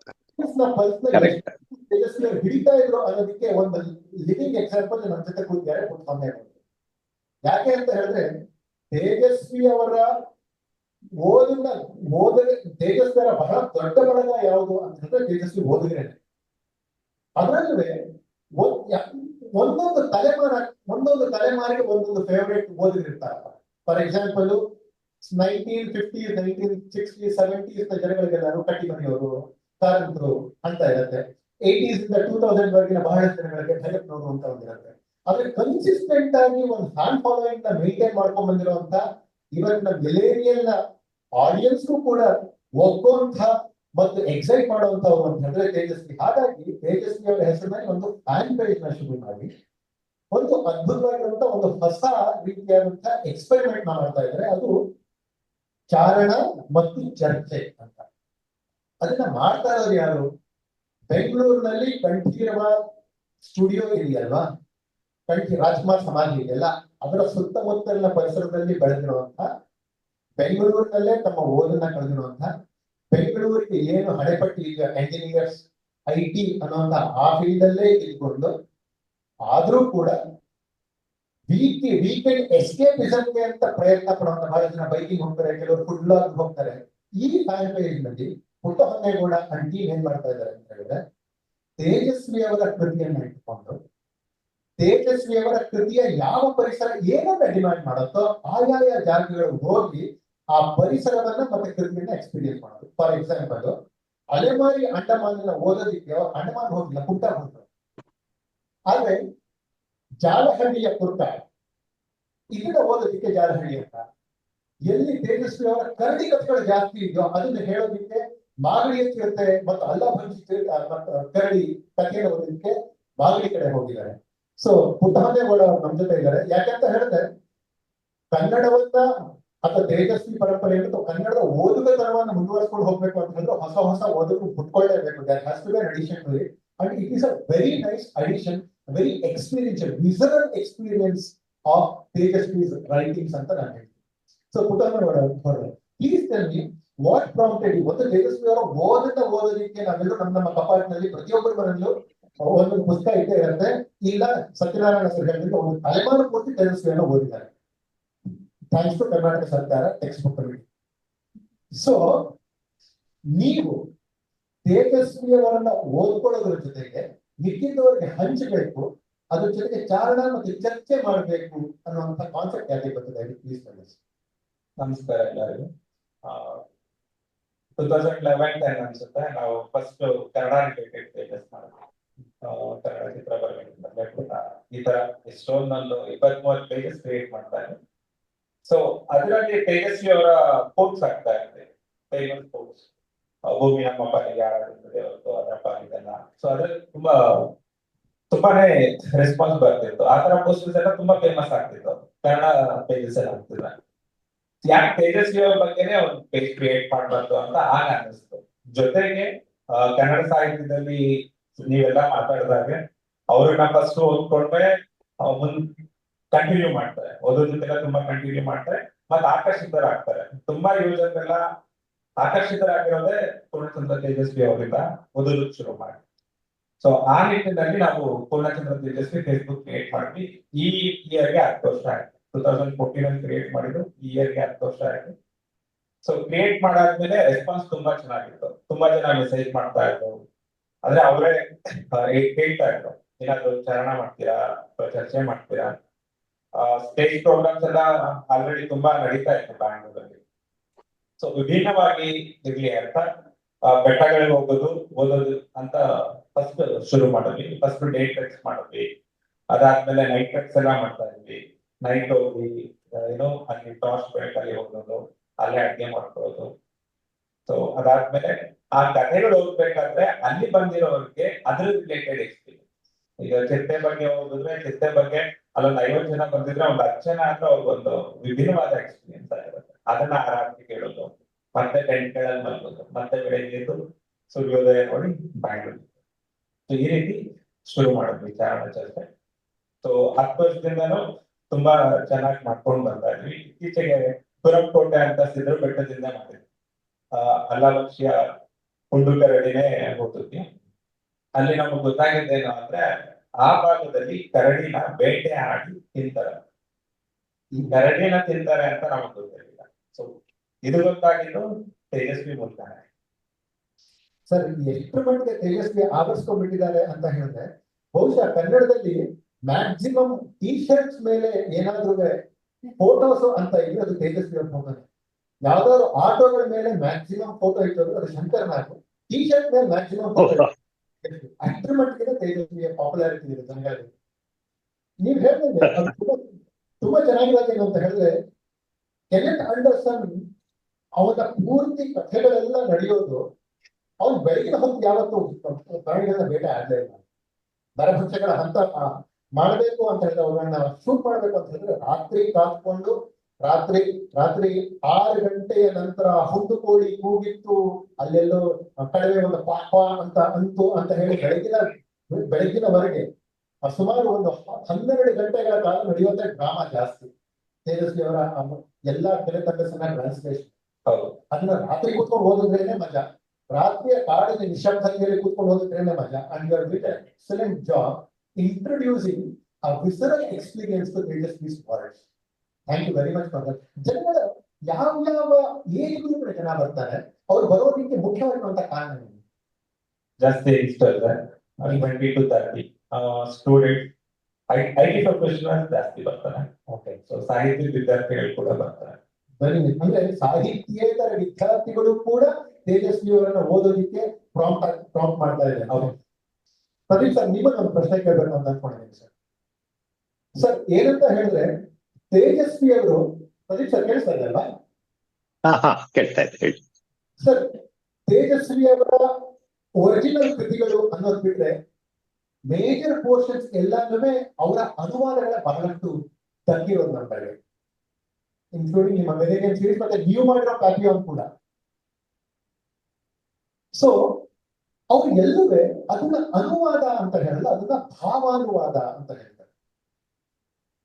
ಸೊ ಪ್ಲೀಸ್ ಟೆಲ್ ಅಸ್, ಪ್ರಪಂಚದ ಬೇರೆ ಯಾವುದೋ ಪರಿಸರದಲ್ಲಿ ಭೂಗೋಳದಲ್ಲಿ ನಡೆದಂತಹ ಯಾವುದೋ ಒಂದು ಕೃತಿಯನ್ನ ಕನ್ನಡ ಮನಸ್ಸುಗಳಿಗೆ, ಕನ್ನಡ ನುಡಿಗಟ್ಟುಗಳಿಗೆ ಹೌ ಡು ಯು ಅಡಾಪ್ಟ್, ಅದನ್ನ ಹೇಗೆ ಅಡಾಪ್ಟ್ ಮಾಡ್ಕೊಳ್ತೀರಿ? ತೇಜಸ್ವಿ ಅವರ ಆ ಸ್ಕಿಲ್ ಏನಿತ್ತು, ಮತ್ತೆ ನೀವು ಟ್ರಾನ್ಸ್ಲೇಟ್ ಮಾಡ್ಬೇಕಾದ್ರೆ, ನನ್ನ ಪ್ರಶ್ನೆ ಎರಡನೇ ಭಾಗ, ಟ್ರಾನ್ಸ್ಲೇಟ್ ಮಾಡ್ಬೇಕಾದ್ರೆ ಅದನ್ನ ಕನ್ನಡ ಮನಸ್ಸುಗಳಿಗೆ ತಲುಪಿಸ್ಬೇಕು ಅಂತ ತೇಜಸ್ವಿ ಅವರಿಂದ ಕಲ್ತ್ಕೊಂಡಿರುವಂತಹ ಟಿಪ್ಸ್ ಏನು? ಪ್ಲೀಸ್ ಹೇಳಿ ಸರ್.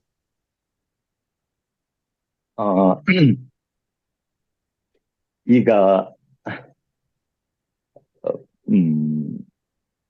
ಒಂದು ಭಾವಾನುವಾದ, ಟ್ರಾನ್ಸ್ಲೇಷನ್ನು ಅಥವಾ ಕ್ರಿಯೇಷನ್ನು, ಅದ್ರ ಟೆಕ್ನಿಕಲ್ ಥಿಂಗ್ಸ್, ಟೆಕ್ನಿಕಲ್ ಡಿಫರೆನ್ಸಸ್ ಎಲ್ಲ ಮೋಸ್ಟ್ ಪ್ರಾಬಲಿ ನನ್ಕಿಂತ ಚೆನ್ನಾಗಿ ಸತ್ಯನಾರಾಯಣ ಅವರು ಎಕ್ಸ್ಪ್ಲೈನ್ ಮಾಡ್ತಾರೆ ಅಂತ ಕಾಣುತ್ತೆ. ಯಾಕೆಂದ್ರೆ ನಾನು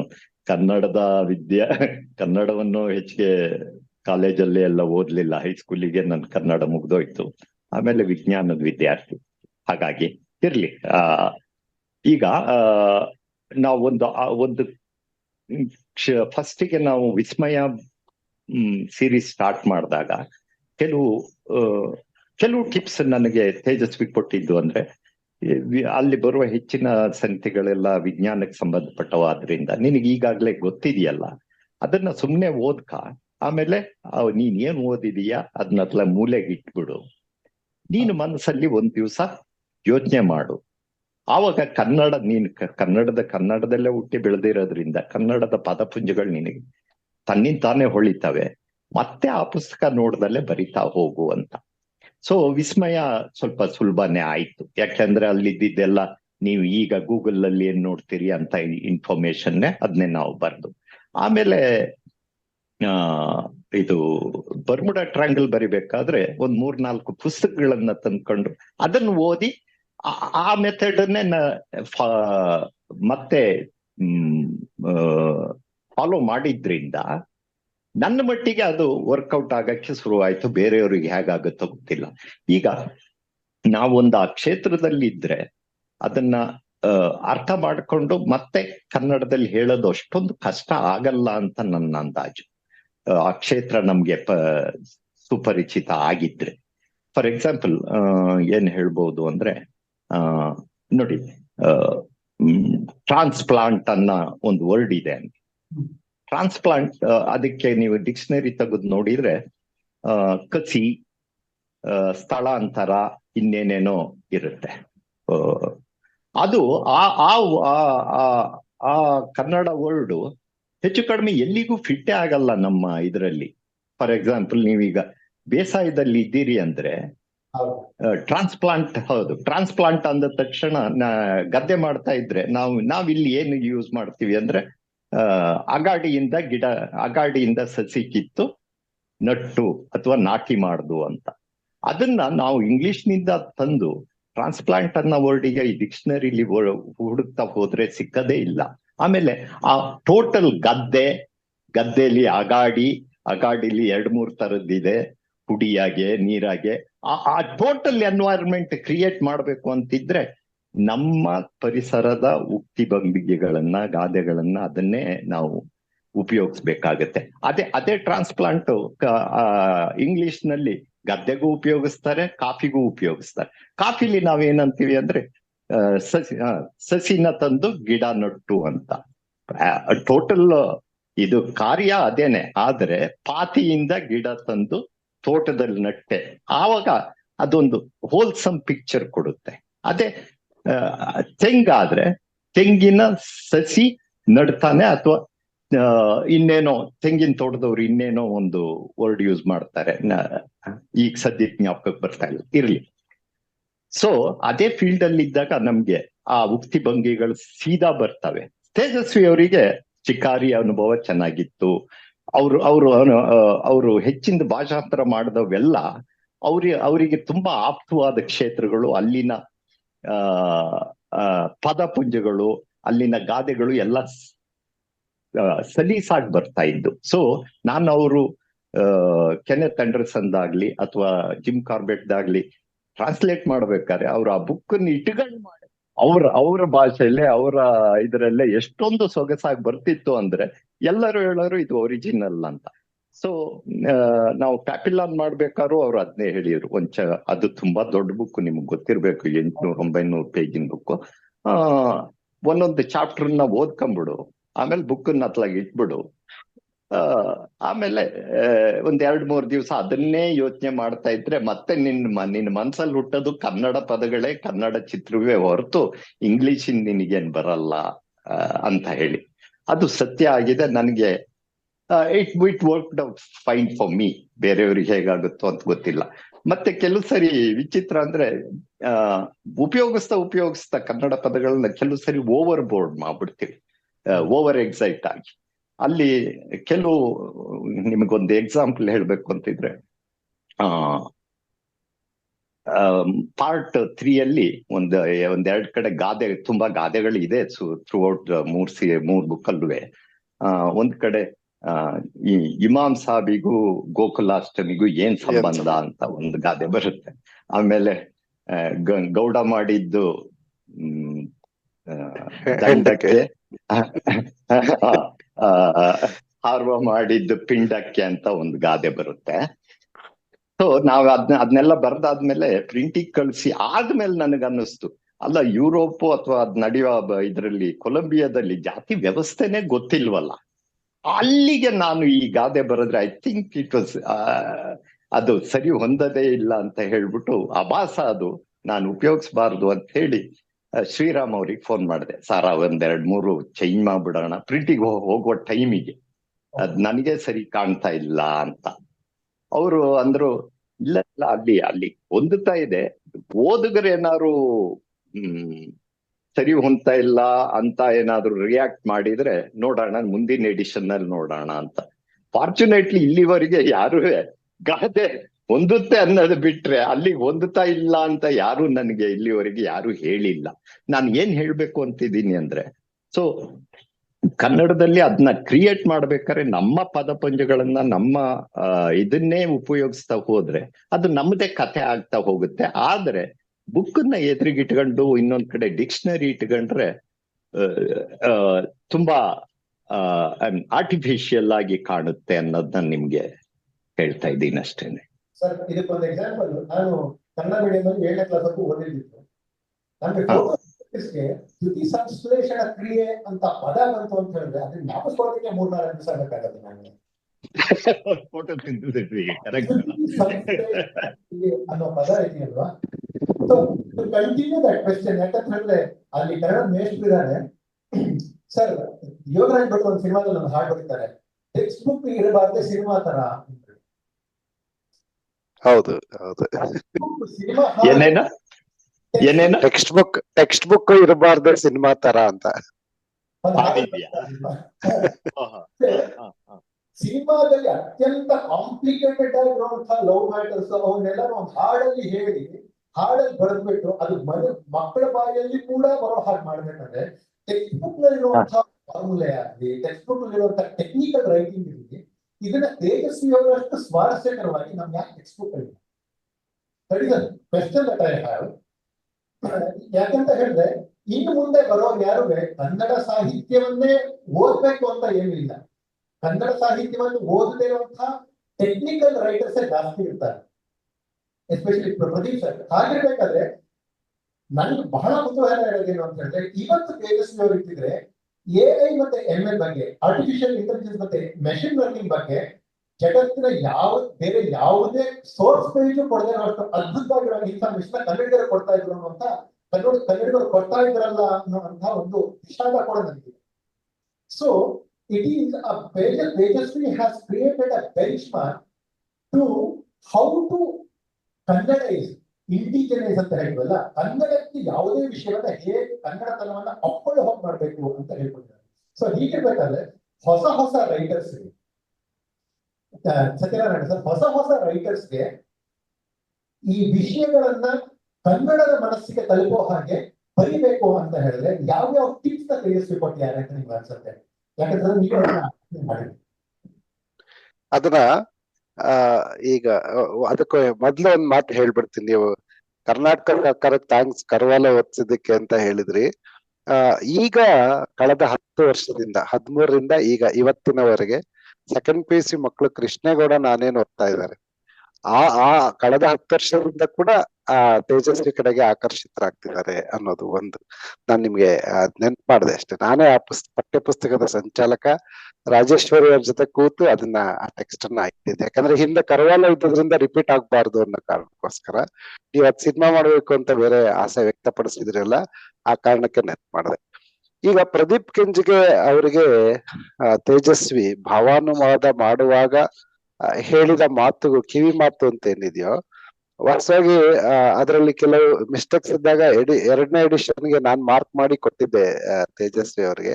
ಆಗ ಅವರು ಬಹಳ ಪ್ರೀತಿಯಿಂದ ಹೇಳಿದ ಮಾತೇನಪ್ಪಾ ಅಂದ್ರೆ, ಇದಿಷ್ಟು ಕೆಲ್ಸನು ಪ್ರದೀಪನೇ ಮಾಡಿದ್ದು, ನನ್ನ ಹೆಸರು ಸುಮ್ನೆ ಹಾಕೊಂಡಿದ್ದಾನೆ ಕಣ್ರಿ, ನಾನು ಅಲ್ಲಲ್ಲಿ ಸ್ಪೆಲ್ಲಿಂಗ್ ಕರೆಕ್ಟ್ ಮಾಡಿದ್ದು, ಅವನು ವಾಕ್ಯಗಳನ್ನ ಕರೆಕ್ಟ್ ಮಾಡಿದ್ ಬಿಟ್ರೆ ಟ್ರಾನ್ಸ್ಲೇಷನ್ ಒಂದು ಸಾಲು ಮಾಡಿಲ್ಲ, ಅದಷ್ಟು ಅವಂದೇ ವರ್ಕು. ತೇಜಸ್ವಿ ಅವರು ಹೇಳಿದ್ದು ನೆನಪಾಗ್ತಿದೆ. ಅಂದ್ರೆ ಆ ಭಾವಾನುವಾದ ಮಾಡ್ಬೇಕಾದ್ರೆ ಅವರು ಏನನ್ನ ಗಮನಿಸು ಅಂತ ಹೇಳಿದ್ರು, ಅದನ್ನೇ ನೀವು ಫಿಕ್ಷನ್ ಬರೆಯುವಾಗ ಅಥವಾ ನಿಮ್ಮ ಅನುಭವಗಳನ್ನ ಕಥೆಯಾಗಿಸ್ಕೊಳ್ಬೇಕಾದ್ರೆ ಅದು ನಿನ್ನ ನುಡಿಗಟ್ಟಿನಲ್ಲಿ ನಿನಗೆ ಮೊದಲು ಸ್ಪಷ್ಟ ಆಗಿದೆಯಾ, ಅದೇ ಭಾಷೆಯನ್ನ ಓದುಗರ ಜೊತೆ ಹಂಚ್ಕೊಳ್ಳೋ ಪ್ರಯತ್ನ ಮಾಡಿ ನೋಡು ಅಂತ. ಅದನ್ನ ತೇಜಸ್ವಿ ಅದನ್ನ ಮತ್ತೆ ಮತ್ತೆ ಮತ್ತೆ ಪ್ರದೀಪ್ ಸರ್ ಮತ್ತೆ ನೀವು ಕೂಡ ಅದನ್ನ ನೆನ್ಪು ಮಾಡಿದ್ರಿ. ಅವರ ಆ ತುಂಬಾ ಸರಳವಾಗಿ ಬರೀಬೇಕು ಅನ್ನೋ ಆ ಸಂವಹನಶೀಲ ಗುಣ ಇದೆಯಲ್ಲ ತೇಜಸ್ವಿ ಅವ್ರದ್ದು, ಇನ್ನೊಬ್ರು ಅನುಕರಿಸಕ್ಕೆ ಸಾಧ್ಯವಿಲ್ವೇನೋ ಅನ್ನೋಷ್ಟು, ಮತ್ತೆ ಆದಷ್ಟನ್ನು ಅವ್ರು ಅದನ್ನ ಮತ್ತೆ ಮತ್ತೆ ಪ್ರಯತ್ನ ಮಾಡ್ತಾ ಬರ್ತಾ, ನೀವು ಹೆಂಗ್ ಬರಿಬೇಕು ಅಂತ ಯಾರು ಕೇಳಿದ್ರೆ ಬೈದ್ ಕಳಿಸ್ಬಿಡೋರು, ಅದನ್ನೆಲ್ಲ ಹೇಳ್ಕೊಳಕ್ ಆಗತ್ತೇನೋ ಮರಯ ಅಂತ ಅಂದ್ಬಿಟ್ರೆ ಸುಮ್ನೆ ಕಣ್ ಮುಚ್ಕೊಂಡು ಒಂದ್ ಕಡೆ ಹಲ್ ಕಚ್ಚಿ ಕೂತ್ ಬರಿತಾ ಇರು ಅಷ್ಟೇನೆ, ನಿನಗೆ ಗೊತ್ತಾಗತ್ತೆ ಬರೆಯೋ ದಾರಿ ಅಂತ. ತೇಜಸ್ವಿ ತಾನೇ ಕಂಡುಕೊಂಡ ದಾರಿಯನ್ನ ಅನೇಕ ಕಡೆ ಹೇಳಿದ್ದಾರೆ, ಮುನ್ನುಡಿಗಳಲ್ಲಿ ಹೇಳಿದ್ದಾರೆ, ಬರವಣಿಗೆಗಳಲ್ಲಿ ಮಾಡಿ ತೋರಿಸಿದ್ದಾರೆ. ಆಮೇಲೆ ಹೊಸ ತಲೆಮಾರಿನ ಬರಹಗಾರರಿಗೆ ಒಬ್ಬ ಹಿಂದಿನ ಹಿರಿಯ ಲೇಖಕ ಏನಾದ್ರೂ ಹೇಳ್ತಾನ, ಮೆಸೇಜ್ ಹೇಳ್ತಾನ ಅಂತ ಕಾದ್ರೆ ಬಹುಶಃ ಈ ಸ್ಟೇಟ್ಮೆಂಟ್ ಗಳ ರೂಪದಲ್ಲಿ ಹೇಳಿರ್ಲಾರ್ರು. ಯಾಕಂದ್ರೆ ತೇಜಸ್ವಿ ಅವರ ಬೇಕಾದಷ್ಟು ಇಂಟರ್ವ್ಯೂಗಳನ್ನ ನಾನು ನೋಡಿದೀನಿ, ಅವ್ರು ಎಲ್ಲೂ ಹೇಳಿಲ್ಲ. ಆದ್ರೆ ಅವರು ಬದುಕುವ ಮತ್ತೆ ಬರೆಯುವ ಕ್ರಮದ ಮೂಲಕ ಈ ರೀತಿ ನೀವು ಓದುಗರನ್ನ ತಲುಪಬಹುದು ನೋಡಿ, ಈ ತರ ಕಥೆಗಳನ್ನ ನಿಮಗೆ ಬರೆಯೋ ಸಾಧ್ಯತೆ ಇದೆ ಅನ್ನೋದನ್ನ ಮತ್ತೆ ಮತ್ತೆ ಮತ್ತೆ ಮತ್ತೆ ಹೇಳಿದ್ದಾರೆ. ನೀವು ಮಾಯಾಲೋಕದ ಮುನ್ನುಡಿಯನ್ನ ಓದ್ತೀನಿ ಅಂತಂದ್ರಿ, ಅಲ್ಲೂ ಕೂಡ ಅವ್ರು ಮಾಡೋ ಚರ್ಚೆ ನೋಡಿ ಏನ್ ಹೇಳ್ತಾರೆ ತೇಜಸ್ವಿ ಅಂತಂದ್ರೆ, ನಾನ್ ಕಥೆನೇ ಬರೀತೀನಿ, ನಾನ್ ಕಾದಂಬರಿನೇ ಬರೀತೀನಿ, ಪ್ರಬಂಧ ಬರೀತೀನಿ ಅಂದ್ರೆ ಒಂದ್ ಸಿದ್ಧ ಪ್ರಕಾರವನ್ನ ಇಟ್ಕೊಂಡು ಬರೆಯಕ್ ಹೊರಡೋ ಕಾಲದಲ್ಲಿ ನಾವಿಲ್ಲ. ಆ ತರದ ಯಾವ ಪ್ರಕಾರಗಳು ಇವತ್ತಿನ ಬರವಣಿಗೆಗೆ ಅಗತ್ಯ ಇಲ್ಲ. ಯಾಕಂತಂದ್ರೆ ನೀವು ನಿಮ್ಮ ಎಕ್ಸ್ಪೀರಿಯನ್ಸ್ ಅನ್ನ ಕಥೆಯಾಗಿ ಮಾಡಿದಾಗ ಅಥವಾ ಒಂದ್ ಫಿಕ್ಷನ್ ಅನ್ನೇ ಬರೀರಿ, ಹಂಗ ಓದ್ತಿರ್ಬೇಕಾದ್ರೆ ನಾನು ಏನನ್ನ ನರೇಟ್ ಮಾಡ್ತಿದ್ದೀನೋ ಅದು ನಿನ್ ಎದಕ್ ತಲುಪ್ತಿರುತ್ತೆ ಹೊರತು ಆ ಕ್ಷಣದಲ್ಲಿ ಕತೆ ಜೊತೆ ಹೋಗ್ತಿರೋ ನಿನಗೆ, ನೀನ್ ಕತೆ ಓದ್ತಿದೀನಿ, ಕಾದಂಬರಿ ಓದ್ತಿದೀನಿ ಅನ್ನೋ ಆ ಪ್ರಕಾರದ ಚೌಕಟ್ಟಿನ ಕಲ್ಪನೆನೇ ಇರಲ್ಲ. ಹಾಗಾಗಿ ತೇಜಸ್ವಿ ಬಹುಶಃ ಪರಿಸರದ ಕಥೆಗಳಿಂದ ಮುಂದಕ್ಕೆ ನೀವು ಗಮನಿಸಿ ನೋಡಿ, ಅವ್ರ ಸಣ್ಣ ಕತೆ ಸುವರ್ಣ ಸ್ವಪ್ನ ಅನ್ನೋ ಒಂದ್ ಸಣ್ಣ ಕತೆ ಬಿಟ್ರೆ ಆಮೇಲೆ ಕತೆ ಬರೆಯೋದನ್ನು ಬಿಟ್ರು. ಅದ್ ಯಾವ ಚೌಕಟ್ಟಿಗೂ ನೀವು ಈಗ ಪರಿಸರದ ಕಥೆನಾಗ್ಲಿ, ಮಾಯಾಲೋಕನಾಗ್ಲಿ, ಕಾದಂಬರಿ ಅಥವಾ ಇದು ಪ್ರಬಂಧ ಅಂತ ಸೀಮಿತಗೊಳಿಸಕ್ ಸಾಧ್ಯನೇ ಇಲ್ಲ. ಈ ತರದ ಕಾಲಮಾನದಲ್ಲಿ ನಾವ್ ಇದೀವಿ ಅನ್ನೋದನ್ನ ಮತ್ತೆ ಮತ್ತೆ ಹೇಳ್ತಾ ಇದ್ರು. ಜೊತೆಗೆ ಆಮೇಲೆ ಸುತ್ತನ್ನ ಗಮನಿಸುವ ಒಂದು ಇದಿದೆಯಲ್ಲ, ಆ ಮಾಯಾಲೋಕ ಬಂದಾಗ ತೇಜಸ್ವಿ ಹೇಳಿದ ಒಂದ್ ಮಾತು, ಕಣ್ ತರದ್ ನೋಡ್ತಾ ಹೋದ್ರೆ ನಿಮ್ ಸುತ್ತನೇ ಈ ತರದ್ ಮಾಯಾಲೋಕಗಳಿದಾವೆ ಕಣ್ರಿ, ಕಾಣುವ ಕಣ್ ಬೇಕು ಅಂತ ಹೇಳೋರು. ತೇಜಸ್ವಿ ಆಗಿದ್ದರಿಂದ ಅದೆಲ್ಲ ಹೊಸ ಬರಹಗಾರರಿಗೆ ಬಹಳ ಒಳ್ಳೆಯ ಕಿವಿ ಮಾತು ಅಂತ ನಾನ್ ಭಾವಿಸ್ತಿದ್ದೀನಿ. ಕೃಷ್ಣೇಗೌಡ ನಾನಲ್ಲಿ ಒಂದ್ ಪ್ರಸಂಗ ಬರುತ್ತೆ ನೋಡಿ, ನಂಗೆ ಬಹಳ ಇಷ್ಟ ತೇಜಸ್ವಿ ಹೇಳಿದ ಮಾತು. ಇವ್ರ ಕೊಡ್ಲಿನ ದುರ್ಗಪ್ಪ ಅನ್ನೋನೊಬ್ಬ ಇಸ್ಕೊಂಡೋಗಿರ್ತಾನೆ. ಅವನು ಆ ಲೈನ್ ಎಲೆಕ್ಟ್ರಿಕ್ ಲೈನ್ ಮೇಲೆ ಬಿದ್ದ ಕೊಂಬೆನ್ ತಡಿಯಕ್ಕೆ ಅಂತ ಆ ಕೊಡ್ಲಿ ತಗೊಂಡೋಗಿ ಕಡಿತಿರ್ಬೇಕಾದ್ರೆ ಫಾರೆಸ್ಟರ್ ನಾಗರಾಜ ಅನ್ನೋನ್, ಯಾಕೋ ನಮ್ ಡಿಪಾರ್ಟ್ಮೆಂಟ್ ಮರ ಕಡಿತ ಅಂತ ಕೊಡ್ಲಿ ಕಿತ್ಕೊಂಡ್ ಹೋಗ್ಬಿಟ್ಟಿರ್ತಾನೆ. ಇವರು 2-3 ದಿನ ಆದ್ರೂ ದುರ್ಗಪ್ಪ ಎಲ್ಲೋದ, ಕೊಡ್ಲಿನೇ ತಂದು ಕೊಡ್ಲಿಲ್ವಲ್ಲ ಅಂತ ಹೇಳಿ ಮುಂದಿನ ಅಧ್ಯಾಯದಲ್ಲಿ ಅವನು ಆ ಫಾರೆಸ್ಟ್ ಡಿಪಾರ್ಟ್ಮೆಂಟ್ ಅಂತ ನಿಂತಿರ್ತಾರಲ್ಲ, ಯಾಕೋ ಇಲ್ಲಿ ನಿಂತಿದ್ಯಾ, ನನ್ ಕೊಡ್ಲಿ ಎಲ್ಲ ಮರ ಅಂದ್ರೆ ಅದಕ್ಕೆ ಅಲ್ವಾ ಇಲ್ಲಿ ನಿಂತಿರೋದು ಅಂತಾನೆ. ಏನಾಯ್ತು ಅಂತ ಕೇಳಿದಾಗ ನಾಗರಾಜ ಕಿತ್ತಿಟ್ಕೊಂಡಿದ್ದಾನೆ ಅಂತಾನೆ. ನಂದ್ ಕೊಡ್ಲಿ ಅಲ್ವಾ ಅಂತ ಆಗ ತೇಜಸ್ವಿ ನೋಡಿ, ಆ ಜಗಳ ಕಡೆ ನಾನ್ ಗಮನ ಸೆಳೆಯಲ್ಲ, ಆದ್ರೆ ತೇಜಸ್ವಿ ಏನ್ ಹೇಳ್ತಾರೆ ಅಂತಂದ್ರೆ, ಇಂಥ ತರಲೆ ಕೇಸ್ಗಳ ಜಾಡಿ ಹಿಡಿಯೋದು ನಂಗೆ ಬಹಳ ಕುತೂಹಲ. ನನ್ನ ಎಷ್ಟೋ ಕಥೆಗಳ ಮೂಲ ಇಂಥ ಕ್ಷುದ್ರ ಸಂಗತಿಗಳಲ್ಲಿ ಅಡಗಿರುತ್ತೆ ಅಂತ ಒಂದ್ ಮಾತು ಹೇಳಿದಾರಲ್ಲ, ಇದು ಒಳ್ಳೆ ಕೀಲಿಕೈ ಅವರ ಕಥೆಯನ್ನ ಅರ್ಥ ಮಾಡ್ಕೊಳ್ಳೋದಕ್ಕೆ. ಮತ್ತೆ ಹೊಸ ಬರಹಗಾರರಿಗೆ ಇದು ಬಹಳ ದೊಡ್ಡ ಮಾದರಿ ಏನು ಅಂತೇಳಿ ನನಗೆ ಅನ್ಸುತ್ತೆ. ಸರ್ ನೀವು ಹೇಳಿದ್ರು sir, disruption of the form ಅಂತ ಹೇಳ್ತಾ ಇದ್ದಾರೆ ಸರ್. ಇವಾಗ 1950, 60, 70 ದಶಕದಲ್ಲಿ ಬೆನ್ಹರ್, ಡೇವಿಡ್ ಲಿಂಚ್ ಸಿನಿಮಾಗಳ 3-3.5 ಗಂಟೆಯ ಸಿನಿಮಾಗಳನ್ನ ನೋಡಿರುವಂತಹ ಒಂದು ಜನರೇಷನ್ ಇವತ್ತು ಯೂಟ್ಯೂಬ್ ಶಾರ್ಟ್ಸ್ ನೋಡ್ಬೇಕಾಗಿರುವಂತಹ ಪರಿಸ್ಥಿತಿ ಬಂದಿದೆ. ಹೌದು ಹೌದು. ಸೊ ಐ ಥಿಂಕ್ ಆ ವಿಷಯದಲ್ಲಿ ತೇಜಸ್ವಿ ಗೊತ್ತಿಲ್ಲದೇನೋ ಮುಂದೆ ಏನಾಗಬಹುದು, ಅದಕ್ಕೆ ನಾನು ಹೇಗೆ ತಯಾರಾಗಬೇಕು ಅನ್ನುವಂಥದ್ದ ಒಂದು ಕಾಳಜಿ ಮತ್ತು ಒಂದು ಎಚ್ಚರಿಕೆ ಆಗಿತ್ತು ಅಂತ ಅನ್ಸುತ್ತೆ. ಅದಕ್ಕೋಸ್ಕರ Tejasvi is ahead of this generation also. ಅದಕ್ಕಿಂತ ತೇಜಸ್ವಿನ ಈ ಜನರೇಷನ್ ಕೂಡ ಅಂದ್ರೆ ಹೌದು ಇಷ್ಟಪಡ್ತಾ ಇದೆ. ಪೇಜ್ ಕೂಡ ತೇಜಸ್ವಿ ಅವರನ್ನ ಅಷ್ಟು ಒಳಗೊಳ್ಳಬೇಕು ಅಂತ ಹೇಳಿದ್ರೆ ತೇಜಸ್ವಿ ಮುಂದಕ್ಕೆ ಓಡ್ತಾ ಇದ್ದಾರೆ. ನಾವು ಅವ್ರನ್ನ ಹಿಡ್ಕೊಳ್ಳೋದಕ್ಕೆ ಪ್ರಯತ್ನ ಪಡ್ತಾ ಇದ್ದೀವಿ, ತೇಜಸ್ವಿ ಓವರ್ಟೇಕ್ ಮಾಡೋದಕ್ಕೆ ನಾವು ಟ್ರೈ ಮಾಡ್ತಾ ಇದ್ದೀವಿ. ಸೊ ಪುನಃ ಪ್ಲೀಸ್ ನನಗೆ ನೀವು ಈಗ ನೀವು ಚಾರಣ ಎಲ್ಲ ಮಾಡ್ತಾರೆ, ನಮ್ಗೆ ದೊಡ್ಡ ಉದ್ದೇಶ ಏನು ಅಂತ ಹೇಳಿದ್ರೆ, ಒಂದು ಈ ಸಂವಾದದ ಮೂಲಕ to introduce Tejasvi to the readers, to introduce new readers to Tejasvi, ಮತ್ತು ತೇಜಸ್ವಿ ಅವರನ್ನ ಎಕ್ಸ್ಪೀರಿಯನ್ಸ್ ಮಾಡೋದಕ್ಕೆ ಅಂತ. So what is the time page details ಏನು, ಮುಂದಿನ ತತ್ಕ್ಷಣದ ನಿಮ್ಮ ಚಾರಣ ಮತ್ತು ಚರ್ಚೆ ಯಾವ್ದು ಬಂದಿದೆ? ತೇಜಸ್ವಿ ಬರ್ತಡೇ ಮಂತಲ್ಲಿ ಮಾಡ್ತೀವಿ, ಚಾಮರಾಜನಗರ ಅಂತ ಹಾಕೊಂಡಿದ್ವಿ. ಚಾಮರಾಜನಗರದಲ್ಲಿ ಎಲ್ಲಾದ್ರೂ ಒಂದ್ ಕಡೆ ಅಂದ್ರೆ ಬೆಟ್ಟಗಳು ಸಿಗ್ಲಿಲ್ಲ ಅಂದ್ರೆ ಹೈಸ್ಕೂಲ್ ಗ್ರೌಂಡ್ ಅಥವಾ ಹೈಸ್ಕೂಲ್ ಊರೊಳಗಡೆ ಹೈಸ್ಕೂಲ್ ಮಾಡ್ತೀವಿ.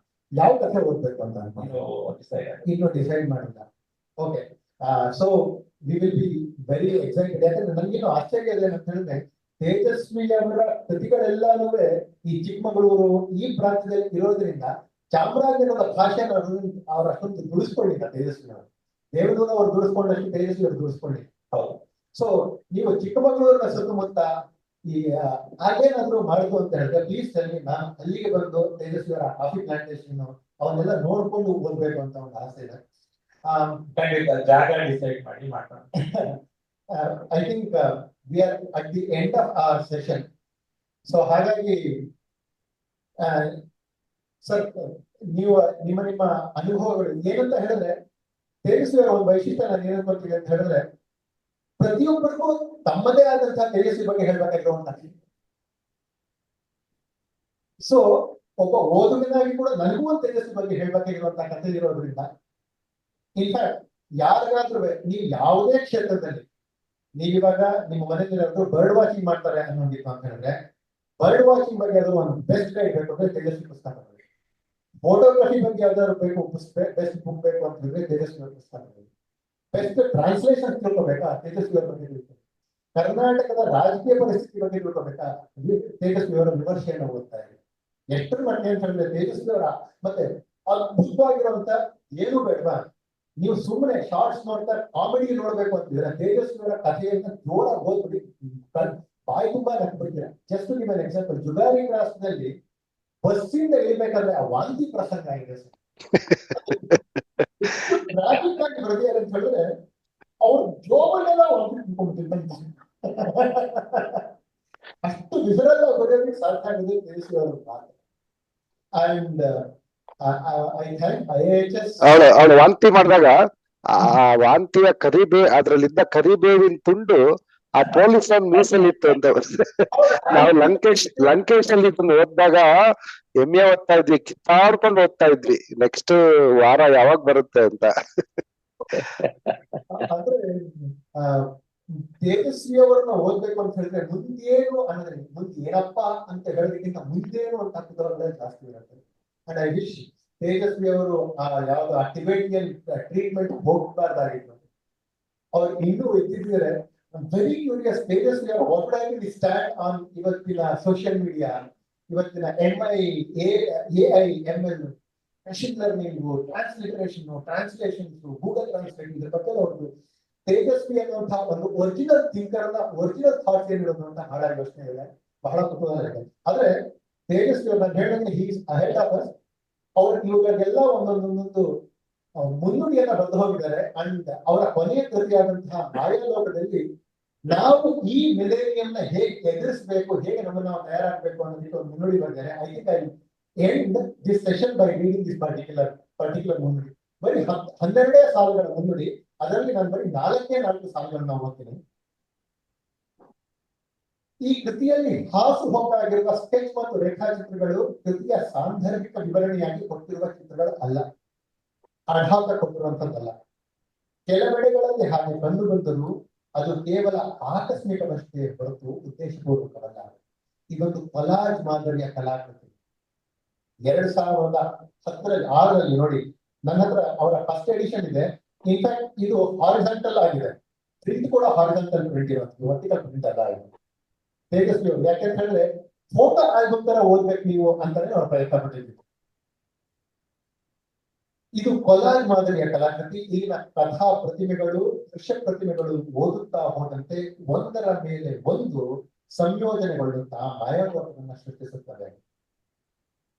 ಅವ್ರು ಹೇಳ್ತಾರೆ, ಈಗ 21ನೇ ಶತಮಾನ ಪ್ರಾರಂಭವಾಗುತ್ತಿದ್ದಂತೆ ಅಂಥದ್ದೇ ಪರಿಸ್ಥಿತಿಯಲ್ಲಿ ಮತ್ತೊಮ್ಮೆ ನಾವು ನಿಂತಿದ್ದೇವೆ ಅನಿಸ್ತಾ ಇದೆ. ನಮ್ಮ ಎದುರು ಬದಲಾವಣೆಗಳ ಮಹಾಪೂರ್ವೇ ಹರಿತಾ ಇದೆ. ಹೊಸ ನುಡಿಗಟ್ಟುಗಳು, ಹೊಸ ಉಕ್ತಿಭಂಗಿ, ಹೊಸ ಅಭಿವ್ಯಕ್ತಿ ವಿಧಾನಗಳ ಬಗ್ಗೆ ನಾವೀಗ ಗಮನ ಹರಿಸಿ ಹೊಸ ದಿಗಂತಗಳತ್ತ ಅನ್ವೇಷಣೆ ಹೊರಡಬೇಕಾಗಿದೆ. ಐ ಥಿಂಕ್ ತೇಜಸ್ವಿಯವರಿಗೆ ನಾವು ಕೊಡಬಹುದಾದಂತಹ ದೊಡ್ಡ ಟ್ರಿಬ್ಯೂಟ್ ಏನಂತ ಹೇಳಿದ್ರೆ, ಜಗತ್ತಿನ ಜ್ಞಾನವನ್ನೆಲ್ಲವನ್ನ ಕನ್ನಡದ ಮಟ್ಟಿಗೆ, ಕನ್ನಡದ ನುಡಿಗಟ್ಟುಗಳ ಮಟ್ಟಿಗೆ ಹಿಡಿದಿತ್ತು ಹೊಸ ಓದುಗರಲ್ಲಿ ಕಲ್ಪಿಸಿದ್ರೆ ಅದು ತೇಜಸ್ವಿಯವರಿಗೆ ನಾವು ಮಾಡಬಹುದಾದಂತಹ, ತೇಜಸ್ವಿಯವರ ಬದುಕಿಗೆ ನಾವು ಕೊಡಬಹುದಾದಂತಹ ಗೌರವ ಅಂತ ಅನ್ಸುತ್ತೆ. Sir, Pradeep sir, Satyanarayana sir, and Putta Honnagowda ಅವರೇ, thanks for being here, thanks to be a part of this wonderful session. ವೈಯಕ್ಯ ಅವರು, ಕುವೆಂಪು ಅವರು, ತೇಜಸ್ವಿ ಅವರು, ಕುವೆಂಪು ಅವರ ಇಬ್ಬರು ಮಕ್ಕಳಿಗೆ ಹೆಸರಿಟ್ಟರು, ಪೂರ್ಣಚಂದ್ರ ತೇಜಸ್ವಿ, ಕೋಕುಲವರಿಯ ಚೈತ್ರ. ಅದಕ್ಕೆ ವೈಯಕ್ಯ ಅವರು ಯಾವಾಗ ಜೋಕ್ ಮಾಡೋರಂತೆ, Kuvempu has not name this son, he has sentence YNK ಅವ್ರ ಮಾತದು. ಹಾಗೇನೆ Tejasvi in a way has given a sentence to all of us that we need to bring the knowledge of the world to the Kannada audience. Thank you very much for being this part of this. Thank you. Thank you, sir. Thank you.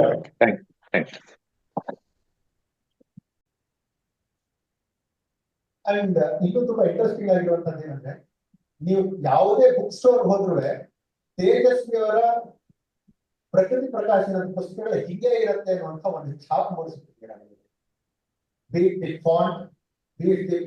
Print quality ಎಲ್ಲರೂ ಅಂದ್ರೆ ಹೋದ ತಕ್ಷಣ ಇದು ತೇಜಸ್ವಿ ಅವರ ಪುಸ್ತಕ ಪ್ರಕಾಶನದಲ್ಲಿ ಇರಬೇಕು ಅನ್ನುವಂತ ಒಂದು ಛಾಪನ್ನು ಮೂಡಿಸಿರ. This is also a visual introduction to Tejasvi's works. Yes, ನಮಸ್ಕಾರ ಸರ್, ನನ್ನ ಹೆಸರು ಪುಷ್ಕರ ಅಂತ. ನಾನು IAS ಅಲ್ಲಿ ಕೆಲಸ ಮಾಡ್ತೀನಿ. ನಾನು ಕೆಲಸ ಮಾಡೋದು ಕಷ್ಟದಲ್ಲಿ. ನಾನು ಈಗ ನಿಮ್ಮ ಸಂವಾದದಲ್ಲಿ ನೀವೆಲ್ಲ ಹೇಳ್ತಿದ್ರಲ್ಲ, ನಮ್ಮ ಪರಿಸರದಲ್ಲಿ ನಾವೇನ್ ನೋಡ್ತಾ ಇರ್ತೀವೋ ಅದನ್ನ ಅನುಭವಿಸ್ಕೊಂಡು ಬರೀಬೇಕು ಅಂತ. ಸುಮಾರು ವರ್ಷಗಳಿಂದ ನಾನು ಕಸದ ಕುಂಡದೊಳಗೆ ಅಂತ ಒಂದು ಪುಸ್ತಕ ಬರೀಬೇಕು ಅಂತ ಕನಸ್ಕೊಂಡ್ತಾ ಇರ್ತೀನಿ. ಒಂದು ವಾಕ್ಯ 2 ವಾಕ್ಯ ಬರೆದು ಆದ್ಮೇಲೆ ಮಾಮೂಲಿ ಸೋಂಬೇರಿತನದಿಂದ ಅದನ್ನ ಅಲ್ಲಿಗೆ ನಿಲ್ಲಿಸಿ ಕ್ಲೋಸ್ ಮಾಡ್ತೀನಿ. ಇವತ್ತು ನಮ್ಮ ಬದಲಾಗ್ತಿರುವ ನಗರ ವ್ಯವಸ್ಥೆಯಲ್ಲಿ ಅತ್ಯಂತ ದೊಡ್ಡ ಸಮಸ್ಯೆ ನಾವು ನೋಡ್ತಾ ಇರೋದು ಅಂದ್ರೆ ನಮ್ಮ ಕಸದ ಸಮಸ್ಯೆ. ನಾವು ಅದರಲ್ಲಿ ಹಲವಾರು ನಗರಗಳು ಹೋಗ್ತೀವಿ, ಅದ್ ಏನ್ ಮಾಡ್ಬೇಕು, ಹೆಂಗ್ ಮಾಡ್ಬೇಕು. ಪ್ರದೀಪ್ ಸರ್ಗೆ ಚೆನ್ನಾಗಿ ಅರ್ಥ ಆಗುತ್ತೆ, ಯಾಕಂದ್ರೆ ಅವ್ರ ಎನ್ವೈರನ್ಮೆಂಟ್ ಸೈನ್ಸ್ ಓದಿರೋದ್ರಿಂದ. ಸೊ ನಾನು ಸಹ ಪರಿಸರ ವಿಜ್ಞಾನದ ಬಗ್ಗೆ ತುಂಬಾ ಕುತೂಹಲ ಉಟ್ಕೊಂಡು ಅದ್ರ ಬಗ್ಗೆ ಕೆಲಸ ಮಾಡ್ತಿರ್ತಾರೆ. ಈ ಕಾಲಘಟ್ಟದಲ್ಲಿ ತೇಜಸ್ವಿ ಅವರು ನನಗೆ ಸುಮಾರು ಸಲ ಅನ್ಸುತ್ತೆ ಸರ್, ಯಾಕಂದ್ರೆ 2006 ನಮ್ಮ ದೇಶದಲ್ಲಿ ಈ ಸಮಸ್ಯೆ ಇಷ್ಟು ದೊಡ್ಡದಾಗಿ ಆಗ್ತಾ ಇಲ್ಲ. ನಾನು ಪ್ರತಿ ಸಲ ಓದೋದನ್ನು ಬಹುಶಃ ತೇಜಸ್ವಿ ಅವರು ಇಲ್ಲಿ ಬಂದಿದ್ರೆ ಇಲ್ಲೂ ಕುತೂಹಲಕಾರಿಯಾಗಿ ಹೊರಗಡೆ ಇರೋ ಮೈಕ್ರೋಗಳನ್ನ ಹುಡುಕಿ ಇದಕ್ಕೆ ಏನ್ ಮಾಡ್ಬೋದಾಗಿತ್ತು ಅನ್ನೋ ತರ ಯೋಚನೆ ಮಾಡ್ತಿದ್ರು ಅಂತ. ನಿಮ್ಗೆ ಯಾವತ್ತಾದ್ರೂ ಇದು ಇಷ್ಟು ದೊಡ್ಡ ಸಮಸ್ಯೆ ಈಗ ಬಂದಿದೆ, ಇದ್ರ ಬಗ್ಗೆ ಅವ್ರು ಯಾವ ತರ ಯೋಚನೆ ಮಾಡ್ತಿದ್ರು ಅಂತ ಏನಾದ್ರು ಆಲೋಚನೆ ಬಂದಿದ್ಯಾ, ಅಥವಾ ಬಂದಿದ್ರೆ ಯಾವ ರೀತಿ ಬಂದಿರಬಹುದು? ಅವ್ರು ಕೇಳ್ತಾರ ಪ್ರಶ್ನೆ ಏನು ಅಂತ ಹೇಳಿದ್ರೆ, ಪ್ರತಿ ಸರ್ತಿ ಯಾವ್ದಾದ್ರು ಹೊಸ ವಿಷಯವನ್ನ ಬರೀಬೇಕಾದ್ರೆ ತೇಜಸ್ವಿ ಅವರು ಹೇಗೆ ಟ್ರೀಟ್ ಮಾಡ್ತಾ ಇದ್ರು ಅನ್ನೋಂತ ಪ್ರಶ್ನೆ ಇದೆ. ಸೊ ಇವತ್ತಿನ ಹೊಸ ಹೊಸ ಚಾಲೆಂಜಸ್ಗೆ ನಾವು ಒಪ್ಕೊಂಡಾಗ, ಫಾರ್ ಎಕ್ಸಾಂಪಲ್ ಬೆಂಗಳೂರಿಗೆ ಬರ್ತಾ ಇದ್ದಾನೆ ಬೆಂಗಳೂರಿನಲ್ಲಿ ಟ್ರಾಫಿಕ್ ಜಾಸ್ತಿ ಇತ್ತು ಅಂತಂದ್ರೆ ತೇಜಸ್ವಿ ಟ್ರಾಫಿಕ್ ಬಗ್ಗೆ ಏನ್ ಹೇಳ್ತಾ ಇದ್ರು ಅಂತ. ಇವಾಗ ಅವ್ರು ಹೇಳಿದ್ರೆ ಕಸಗಳ ಬಗ್ಗೆ, ಈ ಕಸದ ಬಗ್ಗೆ ಬರಿಬೇಕು, ಕಸದಿಂದ ರಸ ಅಂತ ಹೇಳೋದು ಬರಿಬೇಕು ಅಂತ ಇತ್ತು ಅಂದ್ರೆ Tejasvi, how would Tejasvi have written something about garbage? ಈ ತರ ಪ್ರತಿ ಹಂತದಲ್ಲೂ ತೇಜಸ್ವಿ ಇದ್ದಿದ್ರೆ ಅನ್ನುವಂಥ ಪ್ರಶ್ನೆ ನಿಮಗೆ ಮೂಡಿದ್ಯಾ ಅಂತ.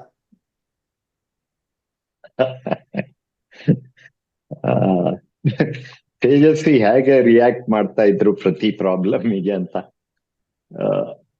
ನನಗನ್ಸೋದು, ಹಿ ಹ್ಯಾಡ್ ಸೆಂಟ್ರಲ್ ವಿಷನ್ ಇದೆಯಲ್ಲ, ಅದು ಅವರಿಗೆ ಪ್ರತಿಯೊಂದು ಉತ್ತರನ ತಟ್ಟನೆ ಹೊಳಿಸ್ಬಿಡ್ತಿತ್ತು. ನಾವು ಪ್ರತಿಯೊಂದು ಬೇರೆ ಬೇರೆ ಪ್ರಾಬ್ಲಮ್ ಅಂತ ತಿಳ್ಕೊಂಡು ಅದಕ್ಕೆ ಸೊಲ್ಯೂಷನ್ ಹುಡುಕ್ತಿವಿ. ಅವರು ನಮ್ಮ ಮಾನವನ ಎಕ್ಸಿಸ್ಟೆನ್ಸಿನ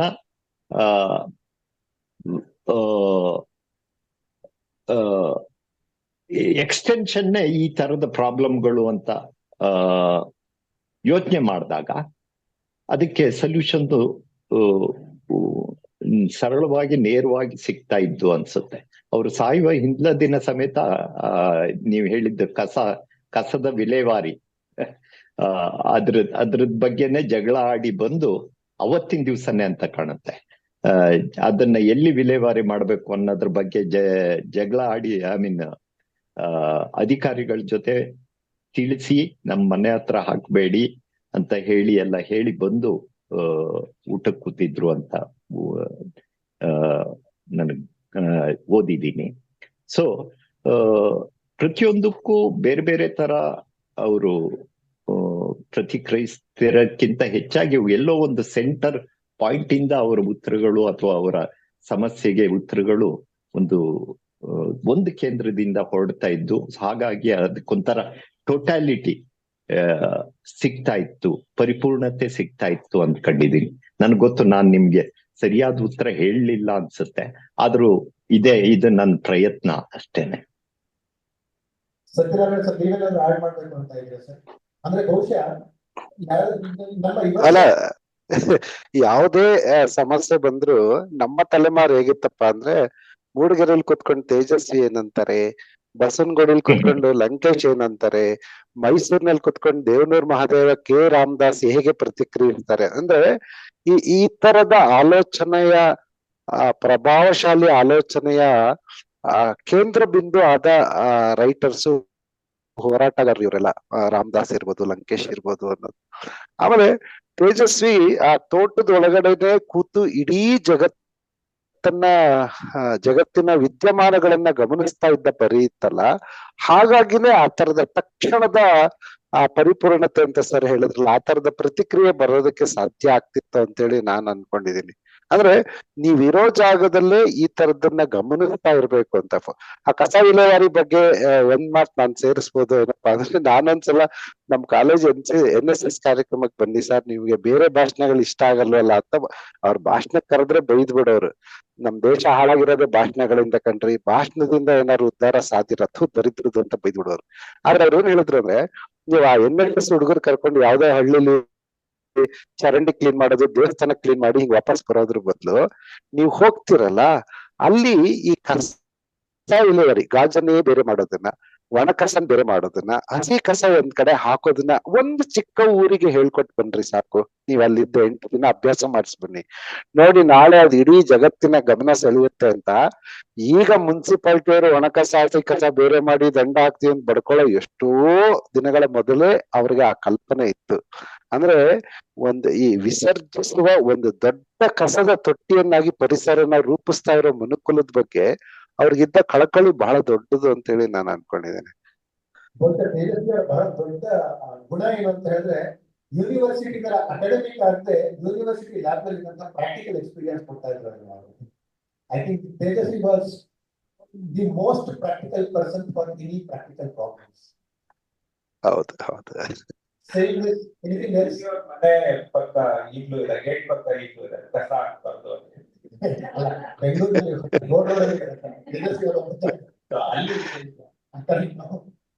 ನೋಡಿ ಹೇಗಿದೆ ಅಂದ್ರೆ, ತೇಜಸ್ವಿ ಅವರ ಮನೆ ಪಕ್ಕದಲ್ಲಿರುವಂತ ಕಸ ಹಾಕ್ಬೇಡಿ ಅನ್ನುವಂತ ಬೋರ್ಡ್ಗೂ ಒಂದು ಸೆಲೆಬ್ರಿಟಿ ಸ್ಟೇಟಸ್ ಇದೆ.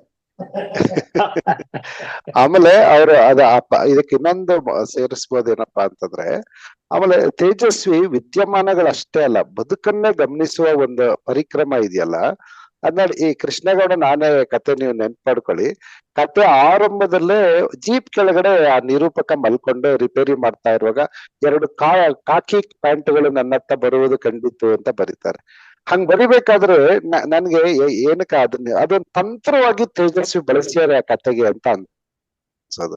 ಅಂದ್ರೆ ಯಾರಪ್ಪ ನಂಗೆ ನಿನ್ ಕಾಲ್ ಮಾತ್ರ ಕಾಣ್ತಿರೋದ್ ಕೊಣ ಅಂತಾರೆ. ಅಂದ್ರೆ ಈ ಅಪ್ಸೈಡ್ ಡೌನ್ ಯು, ಈ ಕಡೆಯಿಂದ ಅಂದ್ರೆ ಒಂದು ಘಟನೆಯನ್ನ ನೀವು ಹಿಂಗ್ ನೋಡ್ತಿದ್ರೆ ನಾನ್ ಈ ಕಡೆಯಿಂದ ನೋಡ್ತೀನಿ ಅನ್ನೋ ಆ ತರದ ಲೇಖಕ ತೇಜಸ್ವಿ BGL ಸ್ವಾಮಿ ಕಾರಂತರ.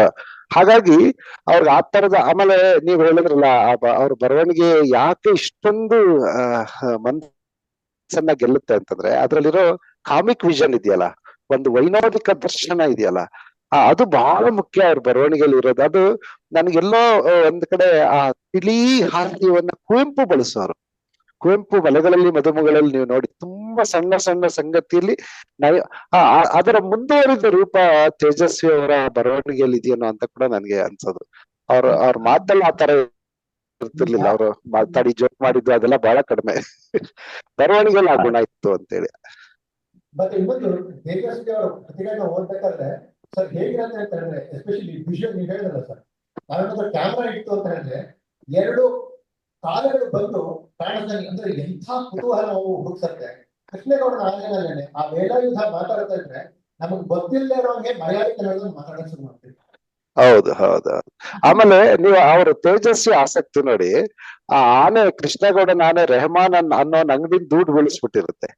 ಅವನ ನಷ್ಟನೆಲ್ಲ ಕಟ್ಕೊಡ್ಬೇಕು ಕೃಷ್ಣೇಗೌಡರು ಅಂತೇಳಿ. ಆಮೇಲೆ ವೇಲಾಯುಧನ ಅವಜ್ಞತೆಯಿಂದ ಇದೆಲ್ಲ ಆಯ್ತು ಅಂತ ಅನ್ಬೇಕಾದ್ರೆ ಆಕಸ್ಮಿಕವಾಗಿ ನಾನು ಏನು ಮಾಡಿಲ್ಲ ಅನ್ನುವಾಗ ಅವನ ಹೆಂಡತಿ ಜುಬೇದ ಅನ್ನೋಳನ್ನ ಐ ವಿಟ್ನೆಸ್ ಅಂತ ತೋರಿಸ್ತಾನೆ. ಆಗ ನೋಡಿ ಅವಳು ಒಂದ್ ಮಾತು ಹೇಳ್ಬಿಡ್ತಾಳೆ, ಇವನು ಆನೆಗೆ 2 ಅನ್ಬಾರದು ಅಂದ್ಬಿಟ್ಟ ಅಂತ.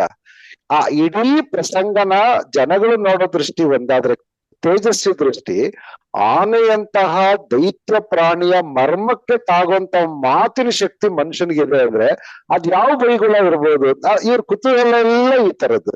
ಇನ್ನೊಂದ್ಸಲ ಕಾಡಪ್ಪ ಶೆಟ್ರು ಅಂತ ಬರ್ತಾರೆ, ಅವ್ರು ಅಯ್ಯಪ್ಪ ಸ್ವಾಮಿ ಮೆರವಣಿಗೆ ಹೊತ್ಕೊಂಡು ಆನೆ ಕಾಡಿಗೆ ತಲೆಕೆಟ್ಟು ಓಡಾಯ್ತು ಆ ಆಭರಣ ದೊರಕಿಸ್ಕೊಳ್ಳುವಾಗ ಅವ್ರ ಆಭರಣಕ್ಕಾಗಿ ಹುಡುಕ್ತಾ ಇದ್ರು, ಎಲ್ಲ ಸಾಲ ತಂದಿರ್ತಾರೆ. ಆದ್ರೆ ತೇಜಸ್ವಿಯ ಅನುಮಾನ ನೋಡಿ, ಮೈಯೆಲ್ಲ ಮದುವೆ ಹೆಣ್ಣಿನ ತರ ಶೃಂಗಾರ ಮಾಡ್ಕೊಂಬಂದ ಆನೆನ ಕಾಡಾನೆಗಳ ಜೊತೆಗ್ ಬಿಟ್ಕತ್ತವ ಅಂತ ನಂಗೆ ಅನುಮಾನ ಅಂತಾರಲ್ಲ. ಇಲ್ಲೆಲ್ಲವೂ ಕೂಡ ತೇಜಸ್ವಿಯವರು ಬೇರೆ ತರದ ಬದುಕನ್ನ ಹಿಂಗ್ ನೋಡ್ತಾರೆ, ಈ ಸಮಾಜವನ್ನ, ಪ್ರತಿ ಘಟನೆಯನ್ನ ಬೇರೆ ತರ ನೋಡಕ್ ಸಾಧ್ಯ. ಲೇಖಕ ಹಂಗಿರ್ಬೇಕು, ಆ ಕಣ್ಣಿರ್ಬೇಕು ಅನ್ನೋದನ್ನ ನಮ್ಗೆಲ್ಲ ಹೇಳ್ಕೊಡ್ತಿದಾರೇನೋ ಅಂತೇಳಿ ಅನ್ಸೋದು. ಹೌದೌದು. ಅದನ್ನ ಇವರು ಶಿವಪ್ರಸಾದ್ ಅವರು ಕಾಡು ಮತ್ತು ಕ್ರೌರ್ಯದಲ್ಲಿ ಕಾಡು ಮತ್ತು ಕ್ರೌರ್ಯದ ಕವರ್ ಪೇಜ್ ಮಾಡ್ಬೇಕಾದ್ರೆ ನೀವು ಕವರ್ ಪೇಜ್ ಅನ್ನ ನೀವು ನೋಡಿ, ಅದು ಇದು ಕಾಡ್ ಹಂದಿ ಒಂದು ಇದ್ರಲ್ಲಿದ್ರೆ ತಲೆ ಕೆಳಕಾಗಿದೆ ಇದು ಗುಡ್ಡ ಬೆಟ್ಟ. ಸೊ ಜಸ್ಟಪೋಸ್ ಮಾಡಿ ಅದನ್ನ ಪ್ರಿಂಟ್ ಮಾಡಿದ್ರು. ಆದ್ರೆ ಜನಗಳು ಇದನ್ನ ತಪ್ಪಾಗಿ ಪ್ರಿಂಟ್ ಮಾಡಿದ್ದಾರೆ, ಕವರ್ ಪೇಜ್ ಸರಿ ಇಲ್ಲ ಅನ್ನೋ ತರ. ಸೊ ತೇಜಸ್ವಿನ ಟೋಟಲ್ ವ್ಯೂ ಇನ್ನೊಂದು ದೃಷ್ಟಿಯಿಂದ ನೋಡುವ ಇದನ್ನ ಶಿವಪ್ರಸಾದ್ ತುಂಬಾ ಆಪ್ಟ್ ಆಗಿ ಕ್ಯಾಪ್ಚರ್ ಮಾಡಿದ್ದಾರೆ. ಜಯಂತ್ ಕಾಯ್ಕಿಣಿ ಯಾವಾಗ್ಲೂ ಹೇಳ್ತಾ ಇರ್ತಾರೆ, ತೇಜಸ್ವಿ ಅಂದ್ರೇನೆ ವಕ್ರ ದೃಷ್ಟಿಯ ವಕ್ರೀಭವನದ ಸಾರ್ವಭೌಮ ಅಂತ. ಮಾತಾಡೋದಕ್ಕೆ ವಿಷಯಗಳಿವೆ, ಆದ್ರೆ ಸಮಯ ಮುಗಿತಾ ಇದೆ. ಸೊ ಹಾಗಾಗಿ ಎಂಡ್ ದಿಸ್ ಸೆಷನ್ ಆಯ್ತಲ್ಲ. ಪ್ರಶ್ನೆಗಳು ಹಾಗೆ ಉಳ್ಕೊಂಡಿರಲಿ, ಯಾಕಂದ್ರೆ ಈ ಪ್ರಶ್ನೆಗಳಿದ್ರೆ ಮುಂದೆ ಇನ್ನೊಂದು ಸೆಷನ್ ಮಾಡೋದಕ್ಕೆ ಅವಕಾಶ ಇರುತ್ತೆ. So having that, we will conclude this session. Thank you very much. ಎಲ್ಲರಿಗೂ ನಮಸ್ಕಾರ. ನಮಸ್ಕಾರ.